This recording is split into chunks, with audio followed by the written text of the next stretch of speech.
Price the Lord. Hallelujah. ദൈവത്തിന്റെ അതിപരിശുദ്ധ നാമം ഒരിക്കൽ കൂടി വാഴ്ത്തപ്പെടുമാറാകട്ടെ. ഇന്നും പതിവ് പോലെ ദൈവത്തിന്റെ വചനവുമായി ദൈവസന്നിധിയിൽ കടന്നു വരുവാൻ തക്കവണ്ണം നമ്മൾക്ക് ഏവർക്കും ദൈവം സഹായിച്ചതിനെ ഓർത്ത് ദൈവത്തെ സ്തുതിക്കുന്നു. കഴിഞ്ഞ ദിവസങ്ങളിലൊക്കെയും നമ്മൾ ദൈവത്തിന്റെ വചനത്തെക്കുറിച്ച് ചിന്തിക്കുകയായിരുന്നല്ലോ. കുറെ നാളുകളായി നമ്മൾ ദൈവത്തിന്റെ വചനത്തെക്കുറിച്ച് ചിന്തിച്ചുകൊണ്ടിരിക്കുന്നു. ദൈവത്തിന്റെ വചനം, ആ വചനം നമ്മളെ നയിക്കുകയും നടത്തുകയും ശക്തീകരിക്കുകയും വചനം നമ്മളോട് സംസാരിക്കുകയും ഇടപെടുകയും നമ്മളെ ഉപദേശിക്കുകയും ചെയ്യുന്നു എന്ന് നമ്മൾ തിരിച്ചറിയുവാൻ തക്കവണ്ണം ദൈവത്തിന്റെ പരിശുദ്ധാത്മാവ് നമ്മളെ സഹായിച്ചു.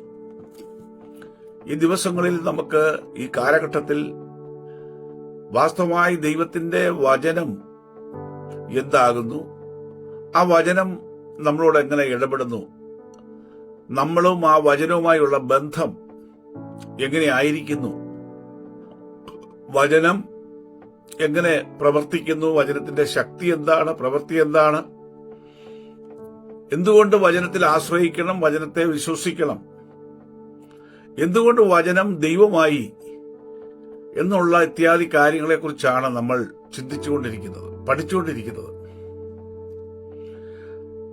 ദൈവത്തിന്റെ വചനം എന്ന് നമ്മൾക്ക് തിരിച്ചറിവുണ്ട്. ദൈവത്തിന്റെ വചനം, വചനം ജഡമായി തീർന്ന യേശുക്രിസ്തു എന്ന നാമത്തിൽ പിതാവായ ദൈവത്തിന്റെ ഏകപുത്രനായ ക്രിസ്തു ഈ ലോകത്തിലേക്ക് വന്നു. യോഹന്നാന്റെ സുവിശേഷം 1-ാം അധ്യായം 1-ാം വാക്യത്തിൽ നമ്മൾ കാണുന്നത്, ആദിയിൽ വചനമുണ്ടായിരുന്നു, വചനം ദൈവത്തോട് കൂടെയായിരുന്നു, വചനം ദൈവമായിരുന്നു. നമ്മൾ ഇതിനു മുമ്പ് ചിന്തിച്ചു, ആദിയിലെ വചനം ഏതാണ്? ആദിയിലെ വചനം സത്യമാകുന്നു എന്ന് നമ്മൾ തിരിച്ചറിഞ്ഞു. വിശുദ്ധ രേഖകളിൽ നിന്ന് നമ്മൾ തിരിച്ചറിഞ്ഞു, ആദ്യ വചനം സത്യമാകുന്നു. അതിനുള്ള തെളിവുകളുമെല്ലാം നമ്മൾ ചിന്തിച്ചു കഴിഞ്ഞു. സത്യത്തിന്റെ ഫലമായ നീതിയിലും വിശുദ്ധിയിലും ആയിരിക്കുന്ന പുതിയ മനുഷ്യനെ നിങ്ങൾ ധരിച്ചുകൊള്ളുവീൻ എന്ന് എഫേസ്യ ലേഖനം 4-ാം അധ്യായം 24-ാം വാക്യത്തിൽ നമ്മൾ ആ വചനത്തിൽ കൂടി നമ്മൾ തിരിച്ചറിഞ്ഞു. അപ്പോൾ സത്യത്തിന്റെ ഫലം, സത്യം എന്ന് പറയുന്നത് ദൈവമാണ്. ദൈവം സത്യമാകുന്നു. അപ്പോൾ ഈ ഒരു സത്യം, സകല സൃഷ്ടിക്കും മുമ്പ് ഒരു സത്യമുണ്ടായിരുന്നു. സകല സൃഷ്ടിക്കും മുമ്പ് ആദിയിൽ ദൈവം ആകാശവും ഭൂമിയും സൃഷ്ടിച്ചു. അതിനു മുമ്പ് ഒരു സത്യമുണ്ട്. ആ സത്യം എന്ന് പറയുന്നത് അതിനു മുമ്പ് ശൂന്യമായിരുന്നു, ഇരുട്ടിലായിരുന്നു. അപ്പോൾ ഇരുട്ടും ശൂന്യതയും നിറഞ്ഞതായിരുന്നു സൃഷ്ടിക്ക് മുമ്പ് ഉണ്ടായിരുന്നത്. അത് സത്യമായ ഒരു കാര്യമാണ്, അത് സത്യമാണ്. അപ്പോൾ സത്യം ആദി മുതലേ ഉണ്ട്. സകല സൃഷ്ടിക്ക് മുമ്പേ സത്യമുണ്ട്. സത്യത്തിന്റെ ഉത്ഭവം എന്നെന്നോ അവസാനം എന്നെന്നോ നമുക്കൊരിക്കലും തിരുവചനത്തിൽ നിന്നോ എങ്ങൊന്നും നമുക്ക് കണ്ടുപിടിക്കാൻ കഴിയുന്നതല്ല. കാരണം അതിന് ആദിയുമില്ല അവസാനവുമില്ല സത്യത്തിൽ. അപ്പോൾ ആദി വചനം സത്യമാകും. നമ്മുടെ ആത്മീയ ജീവിതം ഈ ആദി വചനത്തിൽ നിന്ന് വേണം തുടങ്ങുവാൻ. അതാണ് നമ്മുടെ മൂലക്കല്ല്, ആത്മീയ ഗ്രഹത്തിന്റെ, സ്വർഗരാജ്യ ഗ്രഹത്തിന്റെ മൂലക്കല്ല്. അപ്പോൾ സത്യം മൂലക്കല്ലായിരിക്കെ ക്രിസ്തു മൂലക്കല്ലാകുന്നുവെന്ന് പൗലോസ് ഓർപ്പിക്കുന്നുണ്ട്. ക്രിസ്തു അടിസ്ഥാനമിട്ടിരിക്കുന്നു എന്ന്, യേശുക്രിസ്തു അടിസ്ഥാനമിട്ടിരിക്കുന്നു എന്നും അപ്പോസ്തലനായ പൗലോസ് നമ്മളെ ഓർപ്പിക്കുന്നുണ്ട്. അപ്പോൾ ക്രിസ്തു അടിസ്ഥാനം അല്ലെങ്കിൽ യേശു അടിസ്ഥാനം എന്ന് പറയുമ്പോൾ സത്യം തന്നെയാണ്. കർത്താവായ യേശുക്രിസ്തു പറയുന്നു, ഞാൻ സത്യമാകുന്നു, ഞാൻ വഴിയും സത്യവും ജീവനുമാകുന്നു. അപ്പോൾ യേശുക്രിസ്തു പറയുന്നു, ഞാൻ സത്യമാകുന്നു, പിതാവായ ദൈവം സത്യമാകുന്നു. അപ്പോൾ സത്യം ആണ് ആദ്യത്തെ വചനം, ആദിയിലെ വചനം. അപ്പോൾ ആദിയിലെ വചനം, ആദിയിൽ വചനമുണ്ടായിരുന്നു, സകല സൃഷ്ടിക്ക് മുമ്പുള്ളതാണ്, അത് സത്യമാകുന്നു. ആ സത്യത്തിൽ നിന്നാണ് സകലതും ഉത്ഭവിച്ചിരിക്കുന്നത്. വചനം ദൈവത്തോട് കൂടെയായിരുന്നു. അപ്പോൾ ദൈവത്തെക്കുറിച്ച് നമ്മൾ പഠിക്കുമ്പോൾ, മനസ്സിലാക്കുമ്പോൾ, ദൈവം ഈ വചനത്തിന്റെ ശക്തി ചെയ്യുന്ന പ്രവൃത്തിക്കാണ് ദൈവം എന്ന് പറയുന്നത്. വചനത്തിന്റെ ശക്തിയിൽ കൂടി വെളിപ്പെടുന്ന ആ മഹത്തായ കാര്യം, ആ പ്രവൃത്തിക്കാണ് ദൈവം എന്ന് പറയുന്നത്. അപ്പോൾ വചനം ദൈവത്തോടു കൂടെയായിരുന്നു. അതിന്റെ മൂന്നാം ഭാഗം നമ്മൾ ചിന്തിക്കുമ്പോൾ വചനം ദൈവമായിരുന്നു, വചനം ദൈവത്തോടു കൂടെയായിരുന്നു. അപ്പോൾ വചനം ദൈവത്തോടു കൂടെ എന്ന് പറയുമ്പോൾ വചനമില്ല എങ്കിൽ വചനത്തിൽ നിന്നാണ് ദൈവശക്തി പുറപ്പെടുന്നത്. ആ പ്രവൃത്തിക്കാണ് ദൈവം എന്ന് പറയുന്നത്. അപ്പോൾ വചനം ദൈവത്തോടു കൂടെയാണ്. വചനമില്ലെങ്കിൽ അവിടെ ദൈവമില്ല. വചനമുണ്ടെങ്കിൽ മാത്രമേ അതിന് ദൈവമുള്ളൂ. വചനത്തോട് കൂടെയാണ്. അപ്പോൾ വചനമില്ലെങ്കിൽ ദൈവമില്ല. വചനത്തെ കൂടാതെ ആർക്കും ദൈവത്തെ മനസ്സിലാക്കാനും കഴിയുന്നതല്ല. വചനത്തിൽ കൂടി മാത്രമേ മനസ്സിലാക്കുവാൻ കഴിയത്തുള്ളൂ. അപ്പോൾ ആ ദൈവത്തെ മനസ്സിലാകത്തക്കവണ്ണമുള്ള വചനം ഏതാണ്? ആ വചനമാണ് നമ്മൾ ഈ നാളുകളിൽ ചിന്തിക്കുകയും പഠിക്കുകയും. ആ വചനം വേണം നമുക്ക് ആധാരമായിരിക്കുവാൻ. ആ വചനത്തെക്കുറിച്ച് നമ്മൾ ഗ്രഹിച്ച് മനസ്സിലാക്കിയിട്ടാണ് നമ്മുടെ ആത്മീയ ജീവിതം തുടങ്ങേണ്ടത്. അല്ല എങ്കിൽ നമ്മൾ കൊഴിഞ്ഞു പോകും, നമ്മൾ പതറിപ്പോകും, നമ്മൾ ക്ഷീണിച്ചു പോകും. അവിശ്വാസം എന്ന ദുഷ്ടഹൃദയം നമുക്ക് ഉണ്ടാകും. എന്നാൽ ആരംഭത്തിലെ ഈ വചനത്തോടുകൂടി വചനത്തെയും വചനത്തോടുകൂടിയുള്ള ദൈവത്തെയും, വചനത്തിൽ കൂടി ദൈവത്തെ മനസ്സിലാക്കുക. വചനത്തിൽ കൂടി മാത്രമേ നമുക്ക് ദൈവത്തെ മനസ്സിലാക്കാൻ കഴിയത്തുള്ളൂ. വചനമില്ലാതെ നമ്മൾ ദൈവത്തെ അന്വേഷിച്ചാൽ നമുക്ക് കണ്ടുമുട്ടുവാൻ കഴിയുന്നതല്ല. കാരണം വചനമില്ല എങ്കിൽ ദൈവമില്ല. വചനമുണ്ടെങ്കിൽ മാത്രമേ ദൈവമുള്ളൂ. വചനത്തോടു കൂടെയാണ് ദൈവം, അത് മനസ്സിലാക്കണം. അങ്ങനെയാണ് വാക്യം പറയുന്നത്. വചനം ദൈവമായിരുന്നു, വചനം ദൈവത്തോടു കൂടെയായിരുന്നു. അപ്പോൾ ദൈവത്തോടു കൂടെയായിരിക്കുന്ന വചനം. അപ്പൊ വചനം ദൈവമായിരിക്കുന്നു. ഒരു കാര്യം മനസ്സിലാക്കണം, വചനം ദൈവമായിരുന്നു. The word was God. അപ്പോൾ നമ്മുടെ ജീവിതത്തിലെ പ്രശ്നം, ആത്മീയ ജീവിതത്തിലെ പ്രശ്നം, വചനത്തെ ഗ്രഹിക്കാതെയും മനസ്സിലാക്കാതെയും നമ്മൾ ദൈവത്തെ കുറുക്കു വഴിയിൽ കൂടി കണ്ടുമുട്ടാൻ ശ്രമിക്കുകയാണ്. 1. 2, ഈ വചനത്തെ ഉപേക്ഷിച്ചിട്ട് ദൈവത്തിൽ ആശ്രയിക്കുകയും ദൈവത്തിൽ നിന്ന് പ്രതിഫലം ലഭിക്കാനും ദൈവത്തിൽ നിന്ന് നന്മകളും അനുഗ്രഹങ്ങളും പ്രാപിപ്പാൻ നമ്മൾ പരിശ്രമിക്കുകയാണ്. ആ പരിശ്രമം പ്രിയപ്പെട്ടവരെ വ്യർത്ഥമാണ്. ഒരിക്കലും വചനത്തോടുകൂടി അല്ലാതെ ദൈവത്തിന്റെ പ്രവൃത്തിയും ദൈവത്തിന്റെ അനുഗ്രഹങ്ങളും നമുക്ക് ലഭിക്കുന്നതല്ല എന്ന് തിരുവെഴുത്തുകൾ നമ്മളെ പഠിപ്പിക്കുന്നു. അതാണ് ഈ വചനത്തിന്റെ പ്രാധാന്യം. യേശുക്രിസ്തു ജഡത്തിലായ വചനം, അതായത് പിതാവായ ദൈവത്തിന്റെ നാമം. ആ പിതാവായ ദൈവത്തിന്റെ നാമം വേദപുസ്തകത്തില്, വിശുദ്ധ തിരുവെഴുത്തുകളിൽ രേഖപ്പെടുത്തിയിട്ടുണ്ട്. കൃത്യമായി വിവിധ ഭാഗങ്ങളിൽ 66 പുസ്തകങ്ങളിലായിട്ട് രേഖപ്പെടുത്തിയിട്ടുണ്ട്. അപ്പോൾ ഈ വചനം ഏതെന്ന് നമ്മൾ കണ്ടുപിടിച്ച് ആ വചനത്തെക്കുറിച്ചാണ് നമ്മൾ ചിന്തിച്ചുകൊണ്ടിരിക്കുന്നത്. ഈ 12 വചനം, ഈ 66 പുസ്തകത്തിൽ നിന്നും 31,172 വാക്യങ്ങളിൽ നിന്നും 8,07,363 വാക്കുകളിൽ നിന്നും നമുക്ക് ലഭിക്കുന്നത് ദൈവമായിരിക്കുന്ന വചനം. വേദപുസ്തകത്തിന് ഒത്തിരി വചനങ്ങളും അരുളപ്പാടുകളുമുണ്ട്. എന്നാൽ അതിലൊക്കെ പ്രധാനമായിട്ടുള്ളത് നമുക്ക് വേണ്ടിയത് ദൈവമായിരിക്കുന്ന വചനം. ഏത് വചനമാണ് ദൈവത്തോടുകൂടെ? ഏത് വചനമായിരുന്നു ദൈവം?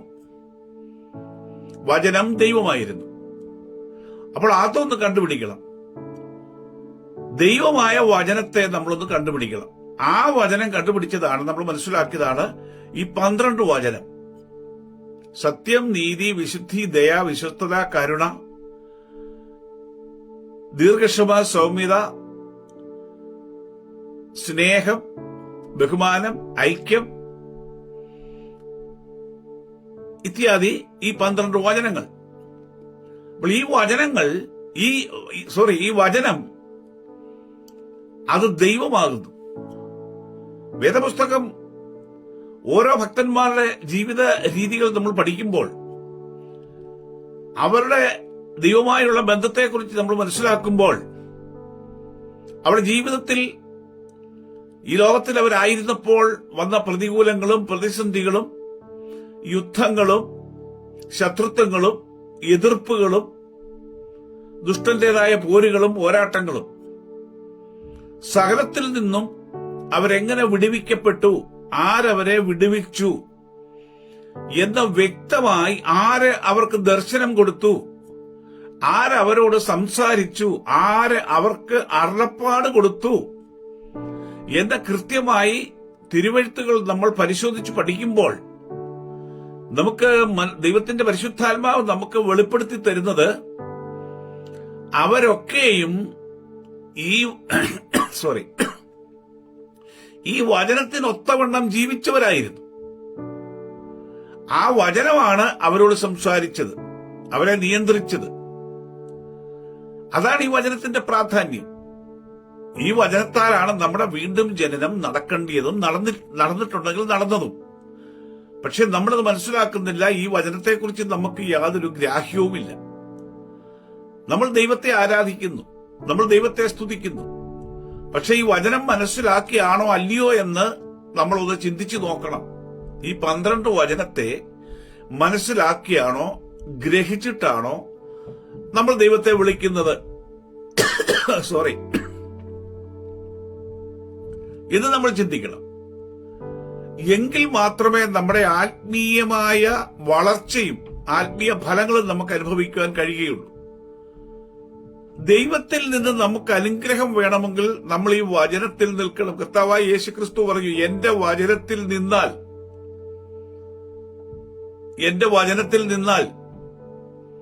എന്റെ വചനം പ്രമാണിച്ചാൽ. ഏതാണ് യേശുക്രിസ്തു പറഞ്ഞ വചനം? നമ്മൾ പറയും ഗിരിപ്രഭാഷണത്തിൽ പ്രസംഗിച്ചു, 5000 പേരോട് പ്രസംഗിച്ചു, ശിഷ്യന്മാരോട് ഉപദേശിച്ചു, മറിയയുടെ വീട്ടിൽ പോയി ഉപദേശിച്ചു. അത് ഏതിനെ അടിസ്ഥാനമാക്കിയാണ് യേശുക്രിസ്തു ഈ സംസാരിച്ചത്? യേശുക്രിസ്തു സംസാരിച്ചത് തന്നിലുള്ള വചനത്തെക്കുറിച്ചാണ്. യേശുക്രിസ്തു സംസാരിച്ചത് താൻ വചനമാകുന്നു, വചനം ജഡമായ യേശു. അപ്പോൾ താൻ വചനമാകുന്നു. അപ്പോൾ വചനമാണ് അരുളപ്പാടുകൾ കൊടുക്കുകയാണ്. വചനങ്ങളെ സംസാരിക്കുകയാണ്. വചനത്തിന് സംസാരിക്കാൻ ശക്തിയുണ്ട്, കഴിവുണ്ട്. അത് നമ്മൾ മനസ്സിലാക്കണം. അപ്പോൾ ഈ വചനത്താൽ നമ്മൾ വീണ്ടും ജനിച്ചിരിക്കുന്നു എന്നുള്ളൊരു വിശ്വാസവും അകബോധവും നമുക്കുണ്ടെങ്കിൽ ഈ വചനം നമ്മളോട് സംസാരിക്കും. അതാണ് കൃത്യമായിട്ടുള്ള ദൈവാലോചന. നമ്മളിലുള്ള വചനം തന്നെ നമ്മളോട് സംസാരിക്കും. നമുക്ക് അറിയാം, അബ്രഹാമിനെ, ദാനിയേൽ, യോസേപ്പ്, യോബ്, ഇവരെയൊക്കെ നമ്മളൊന്ന് പഠിച്ചു നോക്കിക്കഴിഞ്ഞാൽ ഒരു പ്രവാചകന്മാരോ വേറെ മനുഷ്യരാൽ ഒരു ആലോചനയോ അല്ല അവർക്ക് കിട്ടിയിരുന്നത്. അവർക്ക് ലഭിച്ചിരുന്നതായ അപ്പോഴപ്പോഴുള്ള ആലോചന അത് ദൈവത്തിന്റെ അരുളപ്പാടും ആലോചനയുമാണ്. ആ ദൈവത്തിന്റെ അരുളപ്പാടും ആലോചന എന്ന് പറയുമ്പോൾ അവരിൽ ഈ വചനം നിലനിന്നിരുന്നു. അവരെക്കുറിച്ച് പഠിക്കുമ്പോൾ അവർ നീതിമാന്മാരായിരുന്നുവെന്നും വിശുദ്ധിയെ കാത്തു സൂക്ഷിച്ചുവെന്നും വിശ്വസ്തന്മാരായിരുന്നുവെന്നും നമ്മൾക്ക് മനസ്സിലാക്കാൻ കഴിയും. മോശ ഗ്രഹത്തിൽ സകലത്തിലും വിശ്വസ്തനായിരുന്നു, നീതിമാനായിരുന്നു. അബ്രഹാം നീതിമാനായിരുന്നു. അപ്പോൾ അബ്രഹാമിന് നീതി അത് മുൻഗണന നീതിയിൽ വെളിപ്പെട്ടു വന്നെങ്കിൽ ആ നീതിയോടുകൂടി ബാക്കി വചനത്തിലും അബ്രഹാമായിരുന്നു. ഒരു മനുഷ്യൻ നീതിമാനാകണമെങ്കിൽ, നീതീകരിക്കപ്പെടണമെങ്കിൽ അവനിൽ സത്യവും വിശുദ്ധിയും സ്നേഹവും ബഹുമാനവും അനുസരണവും കരുണയും ദയയും ദീർഘക്ഷമയും ഇതെല്ലാം ഉണ്ടായിരിക്കണം. ഇതിനോടുകൂടി മാത്രമേ ഒരുത്തൻ നീതീകരിക്കപ്പെടുന്നുള്ളൂ. അല്ലാതെ സ്നേഹമില്ല, വിശുദ്ധിയില്ല, കരുണയില്ല, സത്യമില്ല, അവൻ നീതീകരിക്കപ്പെടുകയില്ല. അവനെ നീതിമാനെന്ന് പറയുവാനും സാധ്യമല്ല. യോസേപ്പിൽ വിശുദ്ധിയായിരുന്നു മുൻഗണന, മുൻപിൽ നിന്നിരുന്നത്. അതോടുകൂടി ബാക്കി എല്ലാ വചനവും അതോടുകൂടി ഉണ്ടായിരുന്നു. ബാക്കി വചനങ്ങളില്ലാതെ വിശുദ്ധിയിൽ ജീവിക്കാൻ കഴിയുന്നതല്ല. അപ്പോൾ വ്യക്തിപരമായി നമ്മൾ ഈ വചനത്തെക്കുറിച്ച് ചിന്തിക്കുമ്പോൾ ഒരു മനുഷ്യനിൽ ഏതെങ്കിലും ഒരു, ഈ 12 വചനത്തിൽ ഏതെങ്കിലും ഒരു വചനം മുൻപിൽ നിൽക്കും. അതായിരിക്കും കൂടുതൽ ആ വ്യക്തിയിൽ വെളിപ്പെട്ടു വരുന്നത്.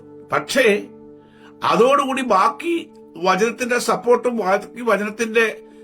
ബാക്കി വചനത്തിന്റെ കൂട്ടായ്മയുണ്ടെങ്കിൽ മാത്രമേ ആ വചനത്തിന്റെ പൂർണ്ണ രീതിയിലുള്ള പ്രവൃത്തിയിലേക്കും വെളിപ്പാടിലേക്കും വരുവാൻ കഴിയത്തുള്ളൂ. ബാക്കി വചനമില്ലാതെ ഈ ഒരു വചനം തന്നെ, ആ ഒരു വചനത്തിൽ തന്നെ ആർക്കും നിൽക്കുവാൻ സാധ്യമല്ല. ഇതാണ് ഇതിന്റെ പ്രത്യേകത. യേശു പറഞ്ഞു, ഞാൻ വഴിയും സത്യവും ജീവനുമാകുന്നു. അതിൽ സത്യം, ഞാൻ സത്യമാകുന്നു എന്ന് പറയുന്നു.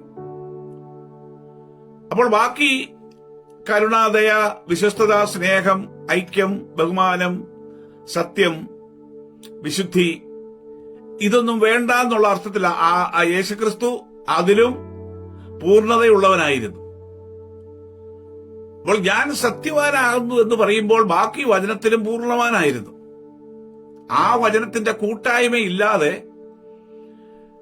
ഇങ്ങനെ പറയുവാൻ കഴിയുന്നതല്ല. അപ്പോൾ നമ്മൾ മനസ്സിലാക്കേണ്ട ഒരു വിഷയം, ഈ വചനമാണ് ദൈവം. വചനം ദൈവമായിരുന്നു. ആ വചനത്തെ, ഈ ദൈവമായ വചനത്തെക്കുറിച്ചാണ് നമ്മൾ ചിന്തിക്കുന്നത്. എങ്കിൽ മാത്രമേ, അത് മനസ്സിലാക്കിയെങ്കിൽ മാത്രമേ നമുക്ക് നമ്മുടെ ആത്മീയ ജീവിതം മുൻപോട്ട് കൊണ്ടുപോകാൻ കഴിയത്തുള്ളൂ. ഇന്ന് ആത്മീയമായിട്ട് ഇരിക്കുന്നവർ അനേകര് കൺഫ്യൂഷനിലാണ്, കുഴഞ്ഞു കിടക്കുകയാണ്. അവർ നല്ല പ്രസംഗങ്ങളൊക്കെ കേൾക്കുന്നുണ്ട്, നല്ലത് തന്നെ. പക്ഷെങ്കിൽ ഈ പ്രസംഗത്തിന്റെ എല്ലാം ആധാരം ഒറ്റ കാര്യമേ ഉള്ളൂ. അതിന്റെ എസൻസ് നമ്മൾ മനസ്സിലാക്കിയാൽ, നിങ്ങൾ ഈ 12 വചനത്തിൽ നിങ്ങൾ വേരൂന്നി വളർന്ന് ഉറച്ച് അതിൽ വിശ്വസിച്ച് നിങ്ങൾ പ്രാപ്തിയുള്ളവരായി തീരണം. അപ്പൊ അതിനുവേണ്ടിയാണ് ഇന്ന് ലോകമെമ്പാടുമുള്ള സകല സുവിശേഷ പ്രസംഗങ്ങളും യേശുവിനെ കുറിച്ചും ദൈവത്തെക്കുറിച്ചും ഒക്കെ പറയുന്നത്. ഈ വചനത്തെ ആധാരമാക്കിയാണ്, ഈ വചനത്തെക്കുറിച്ചാണ് ഈ പറയുന്നത്. അത് നമ്മൾ മനസ്സിലാക്കണം. അത് മനസ്സിലാക്കുന്നില്ലെങ്കിൽ നമ്മൾക്ക് ഒരെത്തും പിടിയും കിട്ടാതെ, ഇന്ന് നമ്മള് ഒരു ഭാഗം കേട്ടു, നാളെ വേറൊരു ഭാഗം കേട്ടു, പിന്നെ വേറൊരു ഭാഗം കേട്ടു, അങ്ങനെ പല ഭാഗങ്ങൾ കേട്ട് പല രീതികൾ, സബ്ജക്റ്റുകൾ കേട്ട് നമ്മള് ഒന്നും അല്ലാത്തവരായി തീരുന്ന ഒരു അനുഭവത്തിലേക്ക് വരും. എന്നാൽ അതിന്റെ പുറകിൽ യാഥാർത്ഥ്യമെന്ന് പറയുന്നത്, സത്യമെന്ന് പറയുന്നത് ഈ വചനത്തെ ആസ്പദമാക്കിയാണ് ഇതെല്ലാം പറയുന്നത്, നമ്മൾ കേൾക്കുന്നത്. അതുകൊണ്ടാണ് ഈ 12 വചനം നമ്മൾ ഗ്രഹിച്ചിരിക്കണം. ആ വചനം നമ്മൾ പഠിച്ചിരിക്കണം. ആ വചനം നമ്മുടെ തലമുറകളെ പഠിപ്പിക്കണം. നമ്മുടെ തലമുറകൾ ഈ വചനം പഠിച്ച് ഗ്രഹിച്ചിരുന്നാൽ ഒരിക്കലും അവരുടെ ഭാവിയിൽ അവർ തെറ്റിപ്പോവുകയില്ല. തെറ്റത്തക്ക സാഹചര്യം വരുമ്പോൾ ഇവർ പഠിച്ചിരിക്കുന്ന, ഈ മനസ്സിലാക്കിയിരിക്കുന്ന ഈ വചനം തന്നെ അവരോട് ഉപദേശിക്കും. ഈ വചനം നമ്മുടെ ഉള്ളിലില്ലെങ്കിൽ ഈ വചനം എങ്ങനെയാണ് നമ്മളോട് ഉപദേശിക്കുന്നത്? നമുക്ക് പരീക്ഷയ്ക്ക് പോകുന്ന ഒരു കുട്ടി ആ പരീക്ഷ എഴുതാൻ പോകുന്ന സബ്ജക്റ്റിനെ കുറിച്ച് പഠിക്കണം. നല്ലതുപോലെ പഠിച്ച് മനസ്സിരുത്തി പഠിച്ച് മനസ്സിൽ അതിനെ സൂക്ഷിക്കണം.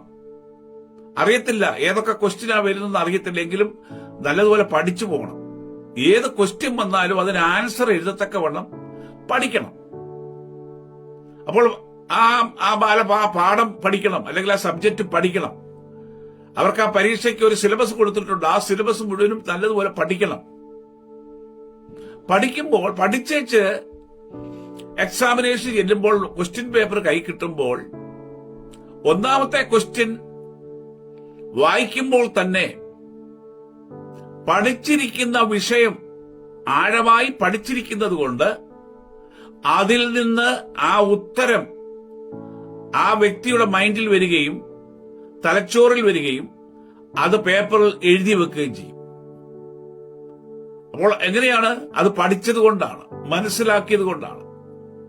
പഠിക്കാത്ത ഒരു കുട്ടിയാണെങ്കിൽ ഈ ക്വസ്റ്റ്യൻ പേപ്പർ കണ്ടാല് എന്തെഴുതണമെന്നറിയാതെ ഒന്നും എഴുതാൻ പറ്റത്തില്ല. കാരണം ആ മനസ്സിലില്ല, മനസ്സിൽ ഈ സിലബസ് ഇല്ല, പഠിച്ചിട്ടില്ല. അപ്പോൾ പഠിച്ചു കഴിയുമ്പോൾ ആ ക്വസ്റ്റ്യന് ഒത്ത ആൻസർ അത് നമ്മുടെ ആത്മാവിൽ വെളിപ്പെട്ടത് അത് ബുദ്ധിയിൽ കൂടി ജ്ഞാനത്തിൽ കൂടി വെളിയിൽ വന്ന് എഴുതാൻ പറ്റും. ഇതുപോലെ ആദ്യം ഈ സിലബസ് പഠിക്കുന്നത് പോലെ ഈ വചനത്തെക്കുറിച്ച് നമ്മൾ ഗ്രഹിക്കണം, പഠിക്കണം. ഈ 12 വചനത്തെക്കുറിച്ച്, അതിന്റെ നിയമത്തെക്കുറിച്ച്, അതിന്റെ ആ വശങ്ങളെക്കുറിച്ച് പഠിക്കണം. അത് മനസ്സിലാക്കിയിട്ട് വേണം നമ്മൾ ബാക്കിയുള്ള ഈ സുവിശേഷ പ്രവർത്തനങ്ങളും സുവിശേഷ പ്രസംഗങ്ങളും പ്രബോധനങ്ങളും ഉപദേശങ്ങളും ഒക്കെ കേൾക്കുവാൻ. അങ്ങനെ ഈ വചനം പഠിച്ചിട്ട് നമ്മളത് കേൾക്കുമ്പോൾ വേഗം നമുക്ക് മനസ്സിലാകും. അപ്പോൾ നമ്മൾ സംതൃപ്തരാകും. നമ്മുടെ ഉള്ളിലുള്ള കുറവുകള്, ബലഹീനതകള്, പാപങ്ങള് എന്താണെന്നുള്ളത് നമുക്ക് ഗ്രഹിക്കാൻ പറ്റി, നമുക്കതിനെ ഉപേക്ഷിക്കാൻ കഴിയും. അതാണ് ഇതിന്റെ പ്രാധാന്യം. അപ്പോൾ ഇവിടെ വചനമുണ്ട്. വചനം അരുളപ്പാടുകൾ കൊടുക്കുന്നു. മനസ്സിലാക്കണം. നമ്മൾ കേൾക്കുന്നുണ്ട് ദൈവത്തിന്റെ വചനപ്രകാരം ജീവിക്കണം, ദൈവത്തിന്റെ വചനം ഇങ്ങനെ പറയുന്നു. ആ ദൈവത്തിന്റെ വചനം പറയുന്ന കാര്യങ്ങൾ, അതിന്റെ പുറകിൽ ആ പറഞ്ഞത് ആരാണ്, എവിടുന്നാണ് ഈ അരുളപ്പാട് വരുന്നതെന്ന് നമ്മൾ കൃത്യമായി മനസ്സിലാക്കണം. അത് ഈ വചനത്തിൽ നിന്നാണ് വരുന്നത്. അപ്പൊ വചനത്തെ സംസാരിക്കുന്നു. ഈ വചനത്തിന് വചനം സംസാരിക്കാൻ കഴിവുണ്ട്. വചനങ്ങൾ അല്ലെങ്കിൽ അരുളപ്പാട് സംസാരിക്കാൻ കഴിവുള്ളതാണ്. അപ്പോൾ അതുകൊണ്ടാണ് ഈ വചനത്തെ അവൻ എന്ന് നാമകരണം ചെയ്തിരിക്കുന്നത്. അവൻ എന്ന് പറയുമ്പോൾ ഒരു വ്യക്തിക്ക് മാത്രമേ അവൻ എന്ന് പറയുവാൻ കഴിയുള്ളൂ, ഒരു വ്യക്തിയെക്കുറിച്ച്. അപ്പോൾ ഈ വചനം വ്യക്തിയാകുന്നു, പേഴ്സണാലിറ്റി ഉണ്ട്. അപ്പൊ പേഴ്സണാലിറ്റി ഉള്ള അല്ലെങ്കിൽ വ്യക്തിത്വമുള്ള വചനമാണെങ്കിൽ അത് സംസാരിച്ചിരിക്കും. ഒരു വ്യക്തി സംസാരിച്ചിരിക്കും. പേഴ്സണാലിറ്റി സംസാരിച്ചിരിക്കും. അപ്പോൾ സംസാരിക്കുന്ന വചനമായതുകൊണ്ടാണ് ഇതിന് പേഴ്സണാലിറ്റി ഉള്ളത്. വചനത്തിന്റെ പേഴ്സണാലിറ്റി, അതാണ് ദൈവത്തിന്റെ പേഴ്സണാലിറ്റി എന്നൊക്കെ പറയുന്നത്. അതുകൊണ്ടാണ് ദൈവത്തെ അവനെന്ന് പറയുന്നത്. അവനെന്ന് പറയാൻ കാരണം ഈ വചനം അവനെന്ന് പറയുന്നു. അപ്പോൾ ഈ വചനത്തെ അവനെന്ന് പറയുന്നു. അതിന് തെളിവാണ് യെരമ്യാവിന്റെ പുസ്തകം 23-ാം അധ്യായം 6-ാം വാക്യത്തിൽ യഹൂദ രക്ഷിക്കപ്പെടും, ഇസ്രായേൽ നിർഭയരായിരിക്കും, യഹോവ അവന് തന്റെ നീതി എന്ന് പേർ വിളിക്കും. അപ്പോൾ ആരെയാണ് അവന് നീതി? അപ്പൊ നീതിയുടെ പ്രവൃത്തി ചെയ്ത അവനെ നീതി എന്നാണ് പേർ പറയുന്നത്. അപ്പൊ ആ നീതി എന്ന് പറയുന്നത് അവനാണ്, ഒരു പേഴ്സണാലിറ്റിയാണ്, പുത്രനാണ്. എന്തുകൊണ്ടാണ് ഈ വചനം യഹോവയായ ദൈവത്തിന്റെ പുത്രൻ എന്ന് പറയുന്നത്? പുത്രനാണെങ്കിൽ സംസാരിക്കാൻ കഴിയും, പ്രവർത്തിക്കാൻ കഴിയും. ആ പുത്രന് അതിശയകരമായ അസാധ്യമായ കാര്യങ്ങൾ ചെയ്യാൻ കഴിവുള്ളവനാണ്. ആ അഭിഷേകം ഈ പുത്രനുണ്ട്. അതാണ് പരിശുദ്ധാത്മാവിന്റെ നിറവും അഭിഷേകവും. കാരണം ഈ വചനം, ഈ 12 വചനവും യഹോവയായ ദൈവത്തിന്റെ തേജസ്സിൽ അവന്റെ വലത്തുഭാഗത്ത് നിൽക്കുന്നു. അപ്പോൾ തേജസ്സിൽ നിൽക്കുന്നു, പരിശുദ്ധി കൊണ്ട് നിറഞ്ഞു നിൽക്കുന്നവനാണ് യഹോവയായ ദൈവം. പരിശുദ്ധാത്മാവിനാൽ നിറഞ്ഞു നിൽക്കുന്നതാണ് ദൈവം. അപ്പം ദൈവത്തിന്റെ കൂടെ ദൈവത്തിന്റെ പുത്രനായ ഈ വചനം, ആ വചനം അതൊരു മിസ്റ്ററിയാണ്, അതൊരു മർമ്മമാണ്. ആ മർമ്മം അതാണ് ക്രിസ്തു. അപ്പൊ ക്രിസ്തു പിതാവായ ദൈവത്തിന്റെ മഹത്വത്തിലും പരിശുദ്ധി നിറഞ്ഞു നിൽക്കുന്നു. ഈ വചനം പരിശുദ്ധാത്മാവിൽ നിറഞ്ഞു നിൽക്കുന്നതാണ്. അപ്പോൾ ആ വചനത്തിന് പ്രവർത്തിക്കാൻ ശക്തിയുണ്ട്. സകലതും പ്രവർത്തിച്ചത് ഈ വചനമാണ്. നമ്മൾ മനസ്സിലാക്കണം, ആദിയിൽ ദൈവം ആകാശവും ഭൂമിയും സൃഷ്ടിച്ചു എന്ന് പറയുമ്പോൾ ആ ദൈവം എന്ന് പറയുന്ന വേർഡിന്റെ പുറകിൽ വചനമുണ്ട്. ആ വചനത്തിന്റെ ശക്തിയാണ് ആ ദൈവപ്രവൃത്തി. ആ വചനം സത്യം. അപ്പൊ സത്യം പരിശുദ്ധാത്മാവിന്റെ അഭിഷേകത്തിൽ നിൽക്കുന്നത് കൊണ്ട് ആ സത്യത്തിന് സകലതും ഇല്ലാത്തതിനെ ഉണ്ടാക്കുവാൻ ശക്തിയുണ്ട്. അതാണ് ഈ വചനത്തിന്റെ പ്രാധാന്യം. അപ്പോൾ ഇല്ലാത്തതിനെ ഉണ്ടാക്കുന്ന ഒരു ശക്തി, ആ ശക്തിയുടെ പ്രവൃത്തിയുണ്ട്. ആ പ്രവൃത്തിക്കാണ് ദൈവപ്രവൃത്തി എന്ന് പറയുന്നത്. പക്ഷെ അതിന്റെ പുറകിൽ വചനമുണ്ട്. വചനമില്ലാതെ ഈ ശക്തി ഇല്ല. വചനത്തെ കൂടാതെ ദൈവത്തിന് പ്രവർത്തിക്കാൻ കഴിയത്തില്ല. നമ്മൾ മനസ്സിലാക്കണം. ഇന്ന് നമുക്ക് പറ്റിയിരിക്കുന്ന ആ ഒരു അപാകത എന്ന് പറയുന്നത്, എല്ലാവർക്കും ദൈവത്തെ അറിയാം, ദൈവത്തിൽ നിന്ന് അനുഗ്രഹങ്ങളും നന്മകളും ഒക്കെ പ്രാപിക്കണം. പക്ഷേ ഈ വചനവുമായി യാതൊരു ബന്ധവുമില്ല. ദൈവത്തിന്റെ ആഗ്രഹമുണ്ട്, ഇവന്റെ അപേക്ഷ കേട്ട് ഇവനെ സഹായിക്കണം, ഇവനെ അനുഗ്രഹിക്കണം എന്നൊക്കെ ദൈവത്തിന് ആഗ്രഹമുണ്ട്. ഈ വചനത്തിന് ആഗ്രഹമുണ്ട്.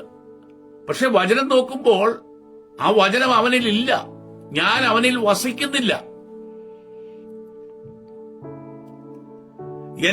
എന്റെ ഹിതപ്രകാരമല്ല അവൻ ജീവിക്കുന്നത്. വചനത്തിന്റെ ഹിതം എന്താണ്? ഇവ സത്യം, അതൊരു വചനമാണ്. ആ വചനത്തിന്റെ ഇഷ്ടമെന്ന് പറയുന്നത്, ആ സത്യമെന്ന വചനത്തിന്റെ ഇഷ്ടമെന്ന് പറയുന്നത് സത്യത്തിൽ ജീവിക്കുന്ന വ്യക്തി ആയിരിക്കണമെന്നാണ്. അപ്പോൾ ഈ ദൈവത്തെ അറിയുന്നവൻ ഈ വചനത്തെ അറിയണം. ദൈവത്തിന്റെ പ്രവൃത്തിയും ദൈവത്തിന്റെ അത്ഭുതവും ദൈവത്തിന്റെ അനുഗ്രഹങ്ങളെ മാത്രം നമ്മൾ ഉന്നം വെച്ചുകൊണ്ട് ഈ വചനവുമായി ബന്ധമില്ലാതെ നമ്മൾ ജീവിച്ചാൽ വചനം നമ്മളെ നോക്കും. ഈ വചനം നമ്മളെ ശ്രദ്ധിക്കുന്നുണ്ട്. അതുകൊണ്ടാണ് എഴുതിയിരിക്കുന്നത് ദയയെക്കുറിച്ച് പഠിക്കുമ്പോൾ ദയ സ്വർഗത്തിൽ നിന്ന് നോക്കുന്നു, നീതി സ്വർഗത്തിൽ നിന്ന് നോക്കുന്നു. അപ്പോൾ ദയയ്ക്കും നീതിക്കും സ്വർഗത്തിൽ നിന്ന് നമ്മളെ നോക്കുവാൻ, അപ്പൊ വ്യക്തിത്വമുള്ള ആ ദയയ്ക്ക് കണ്ണുണ്ട്, നമ്മളെ നോക്കുന്നു. ദയ നമ്മളെ നോക്കുമ്പോൾ ദയയുടെ ദൈവീകത്വത്തിൽ നമ്മൾ ആശ്രയിക്കുന്നു. പക്ഷേ നമ്മളിൽ ദയയില്ല. നീതി നമ്മളെ നോക്കുമ്പോൾ നീതിയുടെ പ്രവൃത്തിയെ നമ്മൾ ആശ്രയിക്കുന്നു, അതിനായി അപേക്ഷിക്കുന്നു. ആ അത്ഭുതം നടക്കാൻ, ആ അനുഗ്രഹങ്ങൾ ലഭിക്കാൻ, ആ അനുഗ്രഹങ്ങൾക്ക് വേണ്ടി അതായിട്ടുള്ള ഒരു കാഴ്ചപ്പാട് നമുക്കുണ്ടാകുന്നു. എന്നാൽ നീതി നമ്മളെ നോക്കുമ്പോൾ നമ്മളിൽ നീതിയില്ല. അപ്പൊ നീതിയില്ലാതെ എങ്ങനെ പ്രവർത്തിക്കാൻ കഴിയും? ഇത് തന്നെയാണ് ഇസ്രായേലിന് സംഭവിച്ചത്. അവർ ഭാഗ്യമായി യാഗങ്ങളും പെരുന്നാളുകളും നോയമ്പുകളും പെസഹകളും ഒക്കെ അവർ അർപ്പിച്ചിരുന്നു. പക്ഷേ ഈ നീതിയും സത്യവും വിശുദ്ധിയും ദയയും കരുണയും ഈ വചനം അവരെ ഒന്ന് സ്കാൻ ചെയ്ത് നോക്കിയപ്പോൾ അവരിലൊന്നും ഈ വചനമില്ലായിരുന്നു. അതുകൊണ്ടാണ് യേശു പറഞ്ഞത്, എന്നെ കർത്താവേ കർത്താവേ എന്ന് വിളിക്കുന്ന ഏവനുമല്ല എന്റെ പിതാവിന്റെ ഇഷ്ടം. എന്താണ് പിതാവിന്റെ ഇഷ്ടം?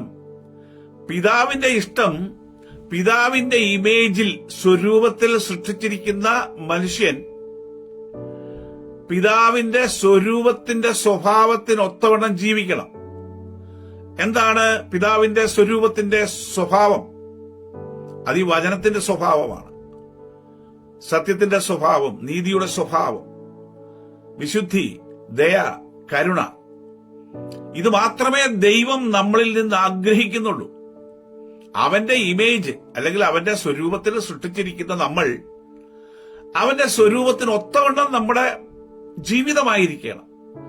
അവന്റെ സ്വരൂപവുമായി യാതൊരു ബന്ധവുമില്ലാതെ കർത്താവെ എന്റെ പ്രശ്നങ്ങളെ പരിഹരിക്കണമേ, അനുഗ്രഹിക്കണമേ എന്ന് പറഞ്ഞാൽ, അതുകൊണ്ടാണ് യേശു പറഞ്ഞത്, നിങ്ങൾ എന്നെ കർത്താവേ കർത്താവേ എന്ന് വിളിക്കും എന്റെ പിതാവിന്റെ ഇഷ്ടം ചെയ്യാത്തത് കൊണ്ട്.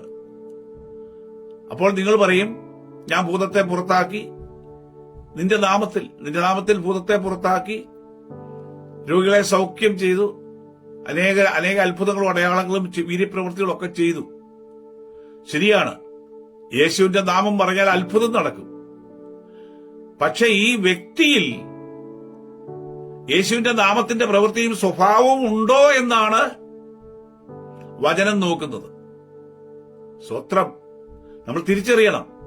യേശുവിന്റെ നാമം പറഞ്ഞാൽ അത്ഭുതം നടക്കും.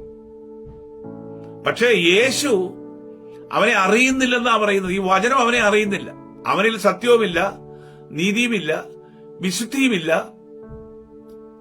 ദയയുമില്ല. ഈ വചനത്തിന്റെ യാതൊരു ഫെലോഷിപ്പുമില്ല, കൂട്ടായ്മയുമില്ല.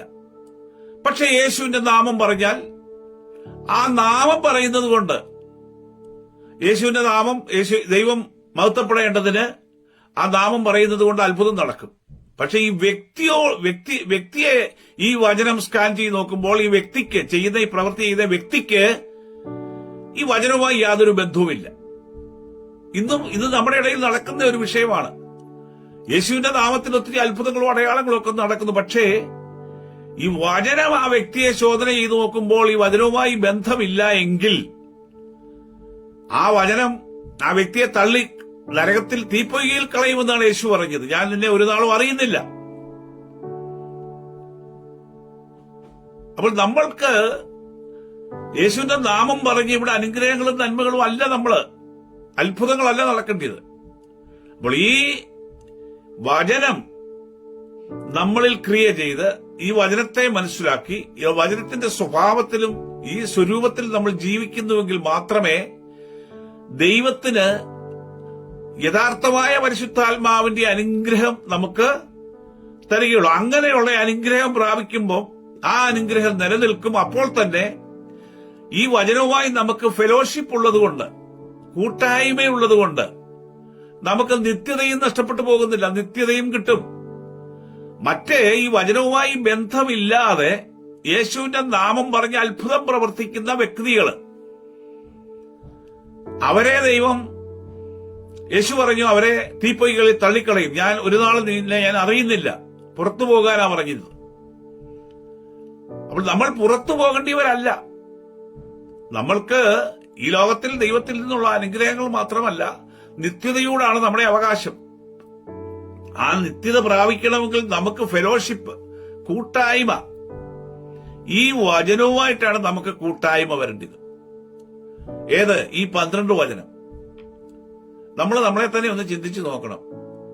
എനിക്ക് ഈ വചനവുമായി നല്ല കൂട്ടായ്മയുണ്ട്. നമ്മൾ ഈ കൂട്ടായ്മയ്ക്കൊക്കെ പ്രാധാന്യം കൊടുക്കുന്നത് നമ്മുടെ സഭയിലുള്ള വിശ്വാസികള്, ദൈവദാസന്മാര്, നമ്മളായിരിക്കുന്ന ഡിനോമിനേഷന്, അവിടുത്തെ കൺവെൻഷന്, അവിടുത്തെ ഉപവാസ പ്രാർത്ഥന, കോൺഫറൻസ്, ഇതൊക്കെയാണ് നമ്മൾ കൂട്ടായ്മയായിട്ട് നമ്മൾ പഠിച്ചു വച്ചിരിക്കുന്നത്. ചിലപ്പോൾ ചോദിക്കും, ഇന്നത്തെ കൂട്ടായ്മ എവിടാ? ഇന്നത്തെ വൈകിട്ടത്തെ കൂട്ടായ്മ തോമാച്ചന്റെ വീട്ടിലാ. അപ്പൊ എല്ലാരും കൂടെ വരുന്നു, ചർച്ച് സഭയിലുള്ള മെമ്പേഴ്സ് എല്ലാം കൂടെ തോമാച്ചന്റെ വീട്ടിൽ വരുന്നു, അവിടെ ഇരുന്ന് പാട്ടുപാടി പ്രാർത്ഥിച്ച് ഒരു ചായം കുടിച്ചിട്ട് പോകുന്നു. അതാണ് കൂട്ടായ്മയെന്ന് നമ്മൾ ധരിച്ചു വച്ചിരിക്കുക. പ്രിയമുള്ളവരെ, അതല്ല കൂട്ടായ്മ. അപ്പോസ്തലനായ യോഹന്നാൻ തന്റെ ലേഖനത്തിൽ പറയുന്നു, നമുക്ക് കൂട്ടായ്മയുള്ളത് കർത്താവിനോടാണ്. നമുക്ക് കൂട്ടായ്മയുള്ളത് നമ്മളിൽ കർത്തൃത്വം ചെയ്യുന്ന ഈ വചനത്തോടാണ് നമുക്ക് കൂട്ടായ്മ. അത് നമ്മൾ മനസ്സിലാക്കണം. നമുക്ക് കൂട്ടായ്മയുള്ളത് മനുഷ്യരുമായിട്ടല്ല. മനുഷ്യരോട് സ്നേഹം വേണം, സഹകരണം വേണം, സഹായിക്കണം. ഇതൊക്കെ ഈ വചനത്തിന്റെ ഭാഗങ്ങളാണ്. ഈ വചനം ഉള്ളിൽ വെച്ചുകൊണ്ട് ഈ വചനത്തിന് ഒത്തവണ്ണം വേണം നമ്മൾ മനുഷ്യരുമായി ഇടപെടുവാൻ. ബഹുമാനിക്കേണ്ടിയവരെ ബഹുമാനിക്കണം, അനുസരിക്കേണ്ടിയവരെ അനുസരിക്കണം, സ്നേഹിക്കേണ്ടിയവരെ സ്നേഹിക്കണം, വിശ്വസ്തത കാണിക്കേണ്ടിയവരോട് വിശ്വസ്തത കാണിക്കണം, കരുണ കാണിക്കേണ്ടിയവരോട് കരുണ കാണിക്കണം, ദയ കാണിക്കേണ്ടിയവരോട് ദയ കാണിക്കണം, സത്യസന്ധമായി മനുഷ്യരോട് ഇടപെടണം, നീതിയോടെ ഇടപെടണം, ദീർഘക്ഷമയുള്ളവരായിരിക്കണം, മറ്റുള്ളവരോട് ദീർഘക്ഷമയുള്ളവരായിരിക്കണം. അപ്പോൾ ഏതെല്ലാം തരത്തിൽ സാഹചര്യത്തിൽ ഈ വചനത്തിന്റെ ആപ്ലിക്കേഷൻ നമ്മുടെ ജീവിതത്തിൽ ചെയ്യുന്നവരായിരിക്കണം. സാഹചര്യങ്ങൾ മാറിവരും, അവസരങ്ങൾ മാറിവരും. അപ്പോൾ നമ്മൾ ഏതാണ് അവിടെ അപ്ലൈ ചെയ്യേണ്ടത്? ചിലയിടത്ത് ദീർഘക്ഷമ കാണിക്കണം, ചിലയിടത്ത് വിശ്വസ്തത കാണിക്കണം. അപ്പോൾ അങ്ങനെ ഉണ്ടെങ്കിൽ മാത്രമേ ഈ വചനത്തോട് നമുക്ക് കൂട്ടായ്മയുള്ളൂ. നമ്മൾ ഭിന്നിച്ചും പിണങ്ങിയും ദേഷ്യപ്പെട്ടും കോപം, ക്രോധം, ഈർഷ്യ, പക, ഭിന്നിപ്പ് ഈ കൂട്ടായ്മയുമായി നടന്നാൽ നമുക്ക് ഈ വചനവുമായി യാതൊരു കൂട്ടായ്മയുള്ളവരായിരിക്കുകയില്ല. അപ്പോൾ നമ്മൾ ഒന്ന് ശ്രദ്ധിക്കണം, വ്യക്തിപരമായി നമ്മൾ ചിന്തിക്കണം, എനിക്ക് കൂട്ടായ്മ ഏതുമായിട്ടാണ്? എനിക്ക് ഈ വചനവുമായിട്ടുണ്ടോ? പ്രിയമുള്ളവരെ, ഈ വചനവുമായി നമുക്ക് എപ്പോഴും ഒരു കൂട്ടായ്മ വേണം. ആ വചനത്തെ എപ്പോഴും നമ്മൾ മെഡിറ്റേറ്റ് ചെയ്തുകൊണ്ടിരിക്കണം. എങ്കിൽ മാത്രമേ ഈ ലോകത്തിന്റെ ദുഷ്ടശക്തിയിൽ നിന്നും ബന്ധനത്തിൽ നിന്നും മറ്റുള്ളതായ സകലവിധമായ പോരിൽ നിന്നും പോരാട്ടത്തിൽ നിന്നൊക്കെ നമ്മൾ വിടുവിക്കപ്പെട്ട് നമ്മൾ സ്വതന്ത്രരായി നമ്മൾക്കൊരു ആത്മീയ ജീവിതം, സ്വർഗരാജ്യത്തിന്റെ ഒരു അനുഭവം നമ്മുടെ ഭവനത്തിലും നമ്മളിലും വ്യക്തിപരമായും കുടുംബപരമായും തലമുറയായും നമുക്ക് ലഭിക്കണമെങ്കിൽ നമുക്ക് ഈ 12 വചനവുമായിട്ടുള്ള കൂട്ടായ്മയിലായിരിക്കണം. Praise the Lord. അതാണ് ഈ വചനത്തിന്. അങ്ങനെ ഈ വചനവുമായി നമുക്ക് കൂട്ടായ്മയുള്ളപ്പോൾ ഈ വചനം നമ്മളോട് സംസാരിക്കും. ഒരിക്കലും ഈ വചനം നമ്മളോട് വ്യക്തിപരമായി നമ്മുടെ ഹൃദയത്തിൽ നമ്മളോട് സംസാരിക്കുന്ന ഒരിക്കലും തെറ്റത്തില്ല. നമ്മൾ പിന്നെ വേറൊരു ഉപദേശകന്റെ അടുക്കൽ പോകേണ്ട കാര്യമില്ല. നമ്മൾ ആരോടും ഉപദേശം ചോദിക്കേണ്ട കാര്യമില്ല. പ്രിയപ്പെട്ടവരെ, ഈ വചനം നിങ്ങളെ ഉപദേശിക്കും, നമ്മളെ ഉപദേശിക്കും. ഈ വചനത്തിൽ നമ്മൾ കൂട്ടായ്മയുള്ളവരാണെങ്കിൽ ഈ വചനം നമ്മളെ ഉപദേശിക്കും. മനുഷ്യന്റെ ഉപദേശങ്ങളൊക്കെ മാറിമറിക്കും. തൽക്കാലത്തേക്കൊരു സമാധാനമോ ആശ്വാസമോ ലഭിക്കും. ശാശ്വതമായ ഒരു തീർപ്പ് ഉണ്ടാകത്തില്ല. ശാശ്വതമായ ഒരു പരിഹാരം തരുന്നത് ഈ വചനത്തിന്റെ ഉപദേശത്തിന് മാത്രമേ കഴിയുള്ളൂ. അപ്പോൾ നമ്മൾ ഈ വചനത്തിന് കീഴ്പ്പെടുകയും അനുസരിക്കുകയും വേണം. വചനം നമ്മളെ എന്ത് ഉപദേശിക്കുന്നു അതനുസരിക്കാനുള്ള ഒരു മനോഭാവം നമുക്കുണ്ടാകണം. അവിടെയാണ് നമ്മുടെ വിജയം. നമ്മൾ ആ വചനം നമ്മളെ ഉപദേശിക്കുന്നത് നമ്മൾ അതിന് കീഴ്പ്പെടാതെ, നമ്മൾ അനുസരിക്കാതെ, നമ്മുടെ ഹെഡ് വെയിറ്റും കൊണ്ട് ഈഗോയും കൊണ്ട് നമ്മൾ നടന്നാൽ അതിന്റെ ഫലമൊന്നും നമുക്ക് ലഭിക്കത്തില്ല. അവസാനം നമുക്ക് ബുദ്ധിമുട്ടിൽ ആവും, പ്രയാസത്തിലാകും. നമ്മൾ ഒരിക്കലും വിടുവിക്കപ്പെടത്തില്ല. അപ്പോഴും നമ്മുടെ ഈഗോ വെച്ചുകൊണ്ട് നമ്മൾ മറ്റുള്ളവരോട് ഉപദേശം ചോദിക്കും. അവരുടെ ബുദ്ധിയിൽ വരുന്ന കാര്യങ്ങൾ പറയും. അതൊരിക്കലും നമുക്കൊരു ശാശ്വതമായ പരിഹാരമാകുന്നില്ല. നമുക്ക് ശാശ്വതമായുള്ള ഒരു പരിഹാരം ഈ വചനത്തിൽ കൂടി മാത്രമാണ്. നമുക്ക് നോക്കാം. യെശയ്യാവിന്റെ പുസ്തകം 60-ാം അധ്യായം അതിന്റെ 17-ാം വാക്യത്തിലേക്ക് നമുക്ക് വരാം. യെശയ്യാവിന്റെ പുസ്തകം 60-ാം അധ്യായം അതിന്റെ 17-ാം വാക്യം. അവിടെ നമ്മൾ കാണുന്നത് യെശയ്യാവിന്റെ പുസ്തകം 60:17. ഞാൻ താമ്രത്തിന് പകരം സ്വർണം വരുത്തും, ഇരുമ്പിന് പകരം വെള്ളിയും, മരത്തിന് പകരം താമ്രവും, കല്ലിന് പകരം ഇരുമ്പും വരുത്തും. ഞാൻ സമാധാനത്തെ നിനക്ക് നായകന്മാരും നീതിയെ നിനക്ക് അധിപതിമാരും ആക്കും. നോക്കണം, ഇവിടെ എഴുതിയിരിക്കുന്നത്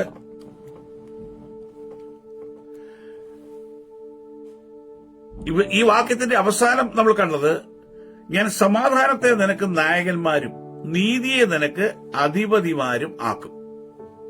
അപ്പോൾ നീതി, ഇസ്രായേലിനുള്ള ബന്ധത്തിൽ ദൈവം യെശയ്യാവിന് വെളിപ്പെടുത്തി കൊടുത്തതാണ്. നീതിയെ ഞാൻ നിങ്ങൾക്ക് അധിപതിമാരാക്കും.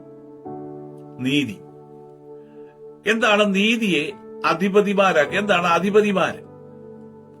ഇംഗ്ലീഷിൽ നമ്മൾ വായിക്കുമ്പോൾ റൂളേഴ്സ് എന്നാണ് നമ്മളത് അവിടെ കാണുന്നത്. റൂളേഴ്സ്. അപ്പോൾ റൂളേഴ്സ് എന്ന് പറയുമ്പോൾ, അല്ലെങ്കിൽ അധിപതിമാരെന്ന് പറയുമ്പോൾ, അവരുടെ കീഴിലുള്ള ദാസന്മാർക്ക്, ഇപ്പൊ ചില ദാസന്മാർക്ക് അധിപനായി ഒരുത്തനെ കാണുന്നു. ഒരു അധിപന്റെ കീഴിൽ പല ദാസന്മാര് കാണും. അപ്പോൾ ഈ ദാസന്മാർക്ക് വേണ്ടുന്ന നിയോഗങ്ങളും ഉപദേശങ്ങളും അവരെ നിയന്ത്രിക്കുന്നതും ഒക്കെ ഈ അധിപതിയായിരിക്കും. ഇപ്പോൾ അബ്രഹാമിന് കാര്യസ്ഥൻ ആയ എലയാസർ ഉണ്ടായിരുന്നു. അപ്പോൾ അബ്രഹാമിനൊരു കാര്യം ചെയ്യണമെങ്കിൽ എലയാസറോട് പറയും. അപ്പോൾ തന്നെ അബ്രഹാമിന് ധാരാളം ദാസന്മാരുണ്ടായിരുന്നു. ഈ ദാസന്മാരെല്ലാം എലയാസറിന് കീഴിലായിരുന്നു. അപ്പോൾ അബ്രഹാമിനെ ഈ ദാസന്മാരെ കൊണ്ട് എന്തെങ്കിലും ചെയ്യിപ്പിക്കണമെങ്കിൽ, പ്രവർത്തിപ്പിക്കണമെങ്കിൽ അബ്രഹാം ഈ എലയാസറിനോട് പറയും. എലയാസറാണ് നായകൻ. അപ്പോൾ ഈ അധിപതിയായ കാര്യസ്ഥനായ എലയാസറിനോട് അബ്രഹാം തന്റെ ദാസന്മാർക്ക് ചെയ്യേണ്ട നിയോഗങ്ങളും ചെയ്യേണ്ട പണികളും പറഞ്ഞു കൊടുക്കും. എലയാസർ ഈ ദാസന്മാരോട് ആ കാര്യം പറയുകയും ആ കാര്യം ചെയ്യിപ്പിക്കുകയും അതിന്റെ നിയോഗം കൊടുക്കുകയും അതിന്റെ വഴികളെക്കുറിച്ച് പറഞ്ഞു കൊടുക്കുകയും ചെയ്യും. അപ്പോൾ അതാണ് ഈ ഒരു അധിപതിയുടെ ജോലി. അപ്പോൾ ഇവിടെ പറഞ്ഞിരിക്കുന്നത് എന്താണ്? ഇവിടെ ഒരു മനുഷ്യനെ കുറിച്ചല്ല പറഞ്ഞിരിക്കുന്നത്. ദൈവം പറഞ്ഞിരിക്കുന്നു, ഞാൻ നീതിയെ നിനക്ക് അധിപതിയാക്കും. അപ്പൊ നീതി ആരാകുന്നു? നീതി ദൈവപുത്രനാകുന്നു, ക്രിസ്തു ആകുന്നു. നീതിയെക്കുറിച്ചുള്ള റഫറൻസുകൾ നമ്മൾ ഈ വിശുദ്ധ വേദപുസ്തകത്തിൽ നിന്ന് പഠിക്കുമ്പോൾ ഒരു 300 റഫറൻസുകൾ നമുക്ക് കിട്ടും. നീതിക്ക് എന്ത് ചെയ്യാൻ കഴിയും? എന്താണ് നീതി? നീതിയുടെ പ്രവൃത്തി എന്താണ്? നീതിയുടെ പ്രവൃത്തി ചെയ്യുന്ന ഒരു വ്യക്തി എപ്രകാരമായിരിക്കും? അവൻ എങ്ങനെ ദൈവിക അനുഗ്രഹങ്ങൾ ലഭിക്കും? ശത്രുവിൽ നിന്ന് എങ്ങനെ അവൻ വിടുവിക്കപ്പെടും? യുദ്ധങ്ങളിൽ നിന്ന് അവൻ എങ്ങനെ രക്ഷപ്പെടും? ഇരുട്ട്, കുഴി, വല, കുരുക്ക്, അലർന്ന സിംഹം, അണലി, ഇതിൽ നിന്ന് പെരുമ്പാമ്പ്, ഇതിൽ നിന്നൊക്കെ എങ്ങനെ, അദൃശ്യമാകുന്ന ഈ ദുഷ്ടശക്തിയിൽ നിന്ന് എങ്ങനെ വിടുവിക്കപ്പെടുന്നു എന്ന് നീതിയുടെ ആ 200 റെഫറൻസുകൾ പ്രത്യേകം എടുത്ത് പഠിച്ചാൽ നമുക്ക് മനസ്സിലാകും. അപ്പോൾ ഇവിടെ പറഞ്ഞിരിക്കുന്നു, നീതിയെ നിനക്ക് അധിപതനാക്കും. അപ്പോൾ തന്നെ സ്തോത്രം, യെശയ്യാവിന്റെ പുസ്തകം 48 അധ്യായം അതിന്റെ 17 വാക്യത്തിലേക്ക് വരുമ്പോൾ 48:17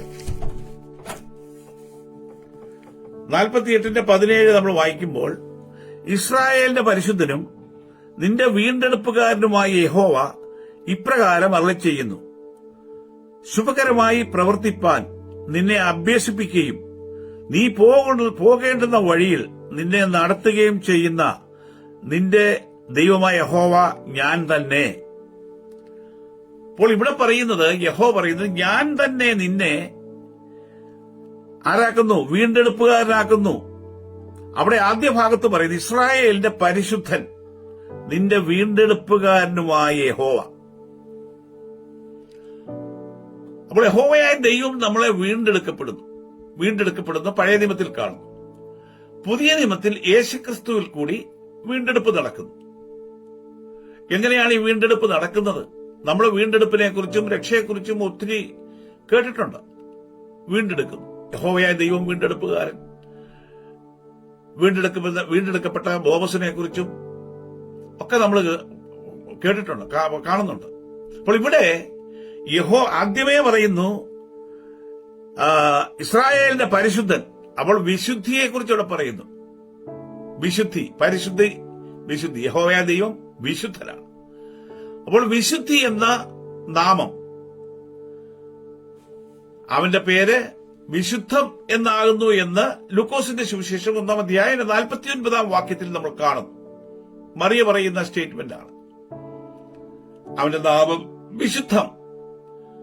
യെശയ്യാവിന്റെ പുസ്തകത്തിലും അവന്റെ നാമം വിശുദ്ധം, വിശുദ്ധി എന്ന നാമമുള്ളവൻ എന്ന് കാണുന്നു. അപ്പോൾ വിശുദ്ധി. അപ്പോൾ ഇവിടെ യഹോവയായ ദൈവത്തിന്റെ വിശുദ്ധി മുഖാന്തരം വീണ്ടെടുക്കുന്നു. വിശുദ്ധിയെക്കുറിച്ച് നമ്മൾ പഠിക്കുമ്പോൾ നമ്മുടെ പ്രാണനെ വീണ്ടെടുക്കുന്നു, വിശുദ്ധീകരിച്ച് വീണ്ടെടുക്കുന്നു. വിശുദ്ധിക്ക് നമ്മുടെ പ്രാണനെ വീണ്ടെടുക്കുവാൻ ശക്തിയുണ്ട്. ഈ വചനത്തിൽ കൂടി മാത്രമേ നമ്മുടെ പ്രാണന്റെ വീണ്ടെടുപ്പ് നടക്കുന്നുള്ളൂ. അത് നമ്മൾ മനസ്സിലാക്കണം. ഈ വചനത്തെ മനസ്സിലാക്കുന്നില്ല എങ്കിൽ നമ്മുടെ വീണ്ടെടുപ്പ് എത്രത്തോളം നടക്കുമെന്ന് നമുക്ക് പറയാൻ പറ്റത്തില്ല. ഈ വീണ്ടെടുപ്പ് നടക്കണമെങ്കിൽ ഈ വചനത്തിന് മാത്രമേ വീണ്ടെടുക്കുവാൻ കഴിയുന്നുള്ളൂ.